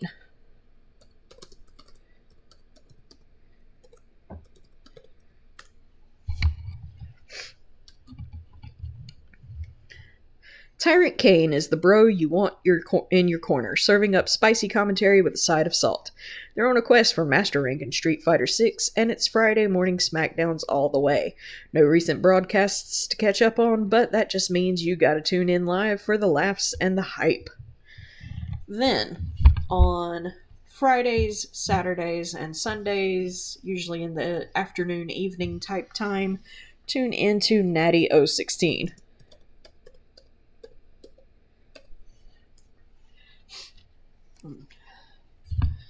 Get ready to dive into the chilling world of survival horror with Natty 016. They're not just streaming, they're making you scream in Resident Evil 4.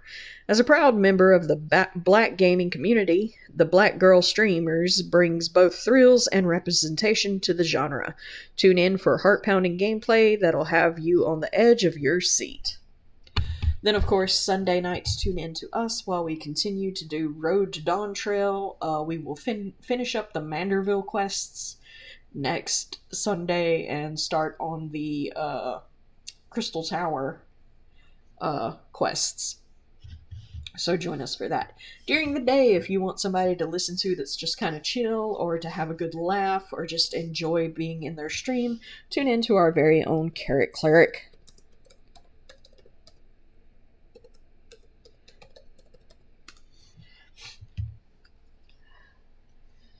Carrot Cleric is the chaotic carrot of crafting. They've been building on epic Lego Star Wars Imperial Star Destroyer, sprinkling in some diamond art magic, and even venturing into XCOM 2.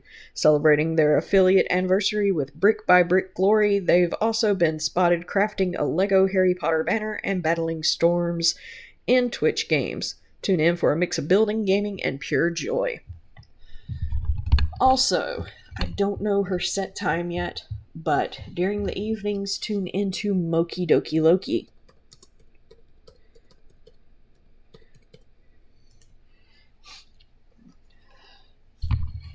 Moki Doki Loki is the Dragon Mermaid. The Dragon Mermaid has resurfaced with a chill vibe and no backseating gaming policy. They've been on a shiny hunt in Pokemon, battling for shinies and legendaries, and even fishing for Tatsurugi. Recently, they tested a new setup in Animal Crossing, keeping it cozy and snack-friendly. Tune in for a mix of raids, relaxation, and reptilian charm. Also, on Mondays, Wednesdays, Fridays, and sometimes on the weekends, tune into Rabbit of Moon.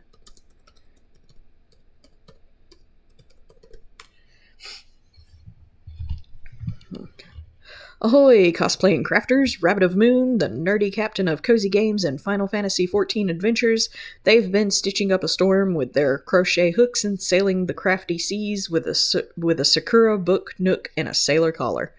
Join their LGBTQ+ safe harbor for giggles and yarn-spinning tales.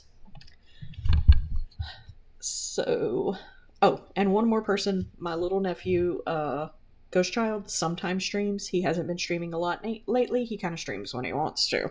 But definitely when he's on, check out Ghosty Child.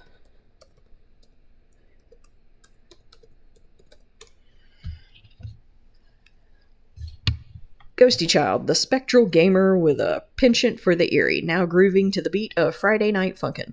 While they might not have any saved broadcasts haunting the archives, you can bet they're all about those spooky vibes mixed with some funky rhythms. Stay tuned for their next chilling adventure. There's always somebody to watch in or around the community, so please join us for all that fun. And I will see you guys Tuesday for Shin Megami Tensei Nocturne. Let's find somebody to raid into. Let's see, who is on? Oh. Twitch is like, nope, not today. Alright, let's see. Hmm.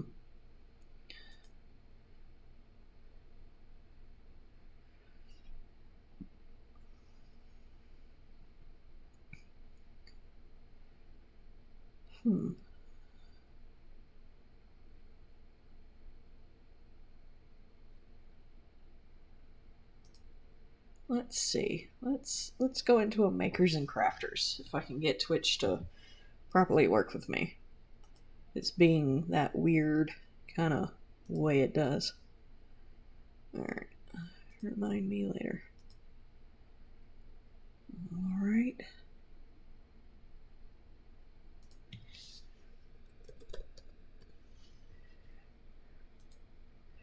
We're going to go into Korg execs. So let's give him a shout out.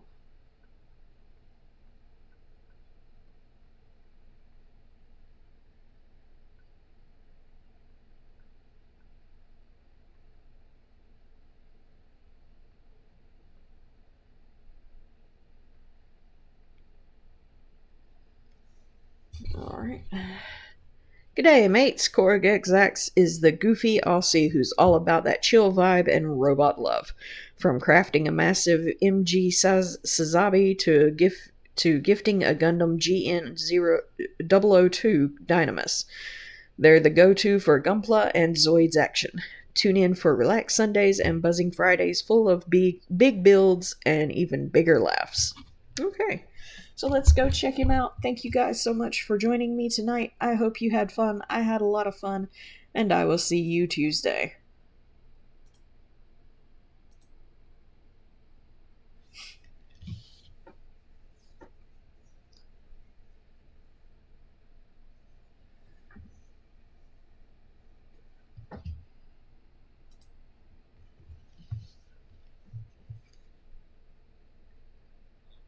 Better than, well, I know my dad knows.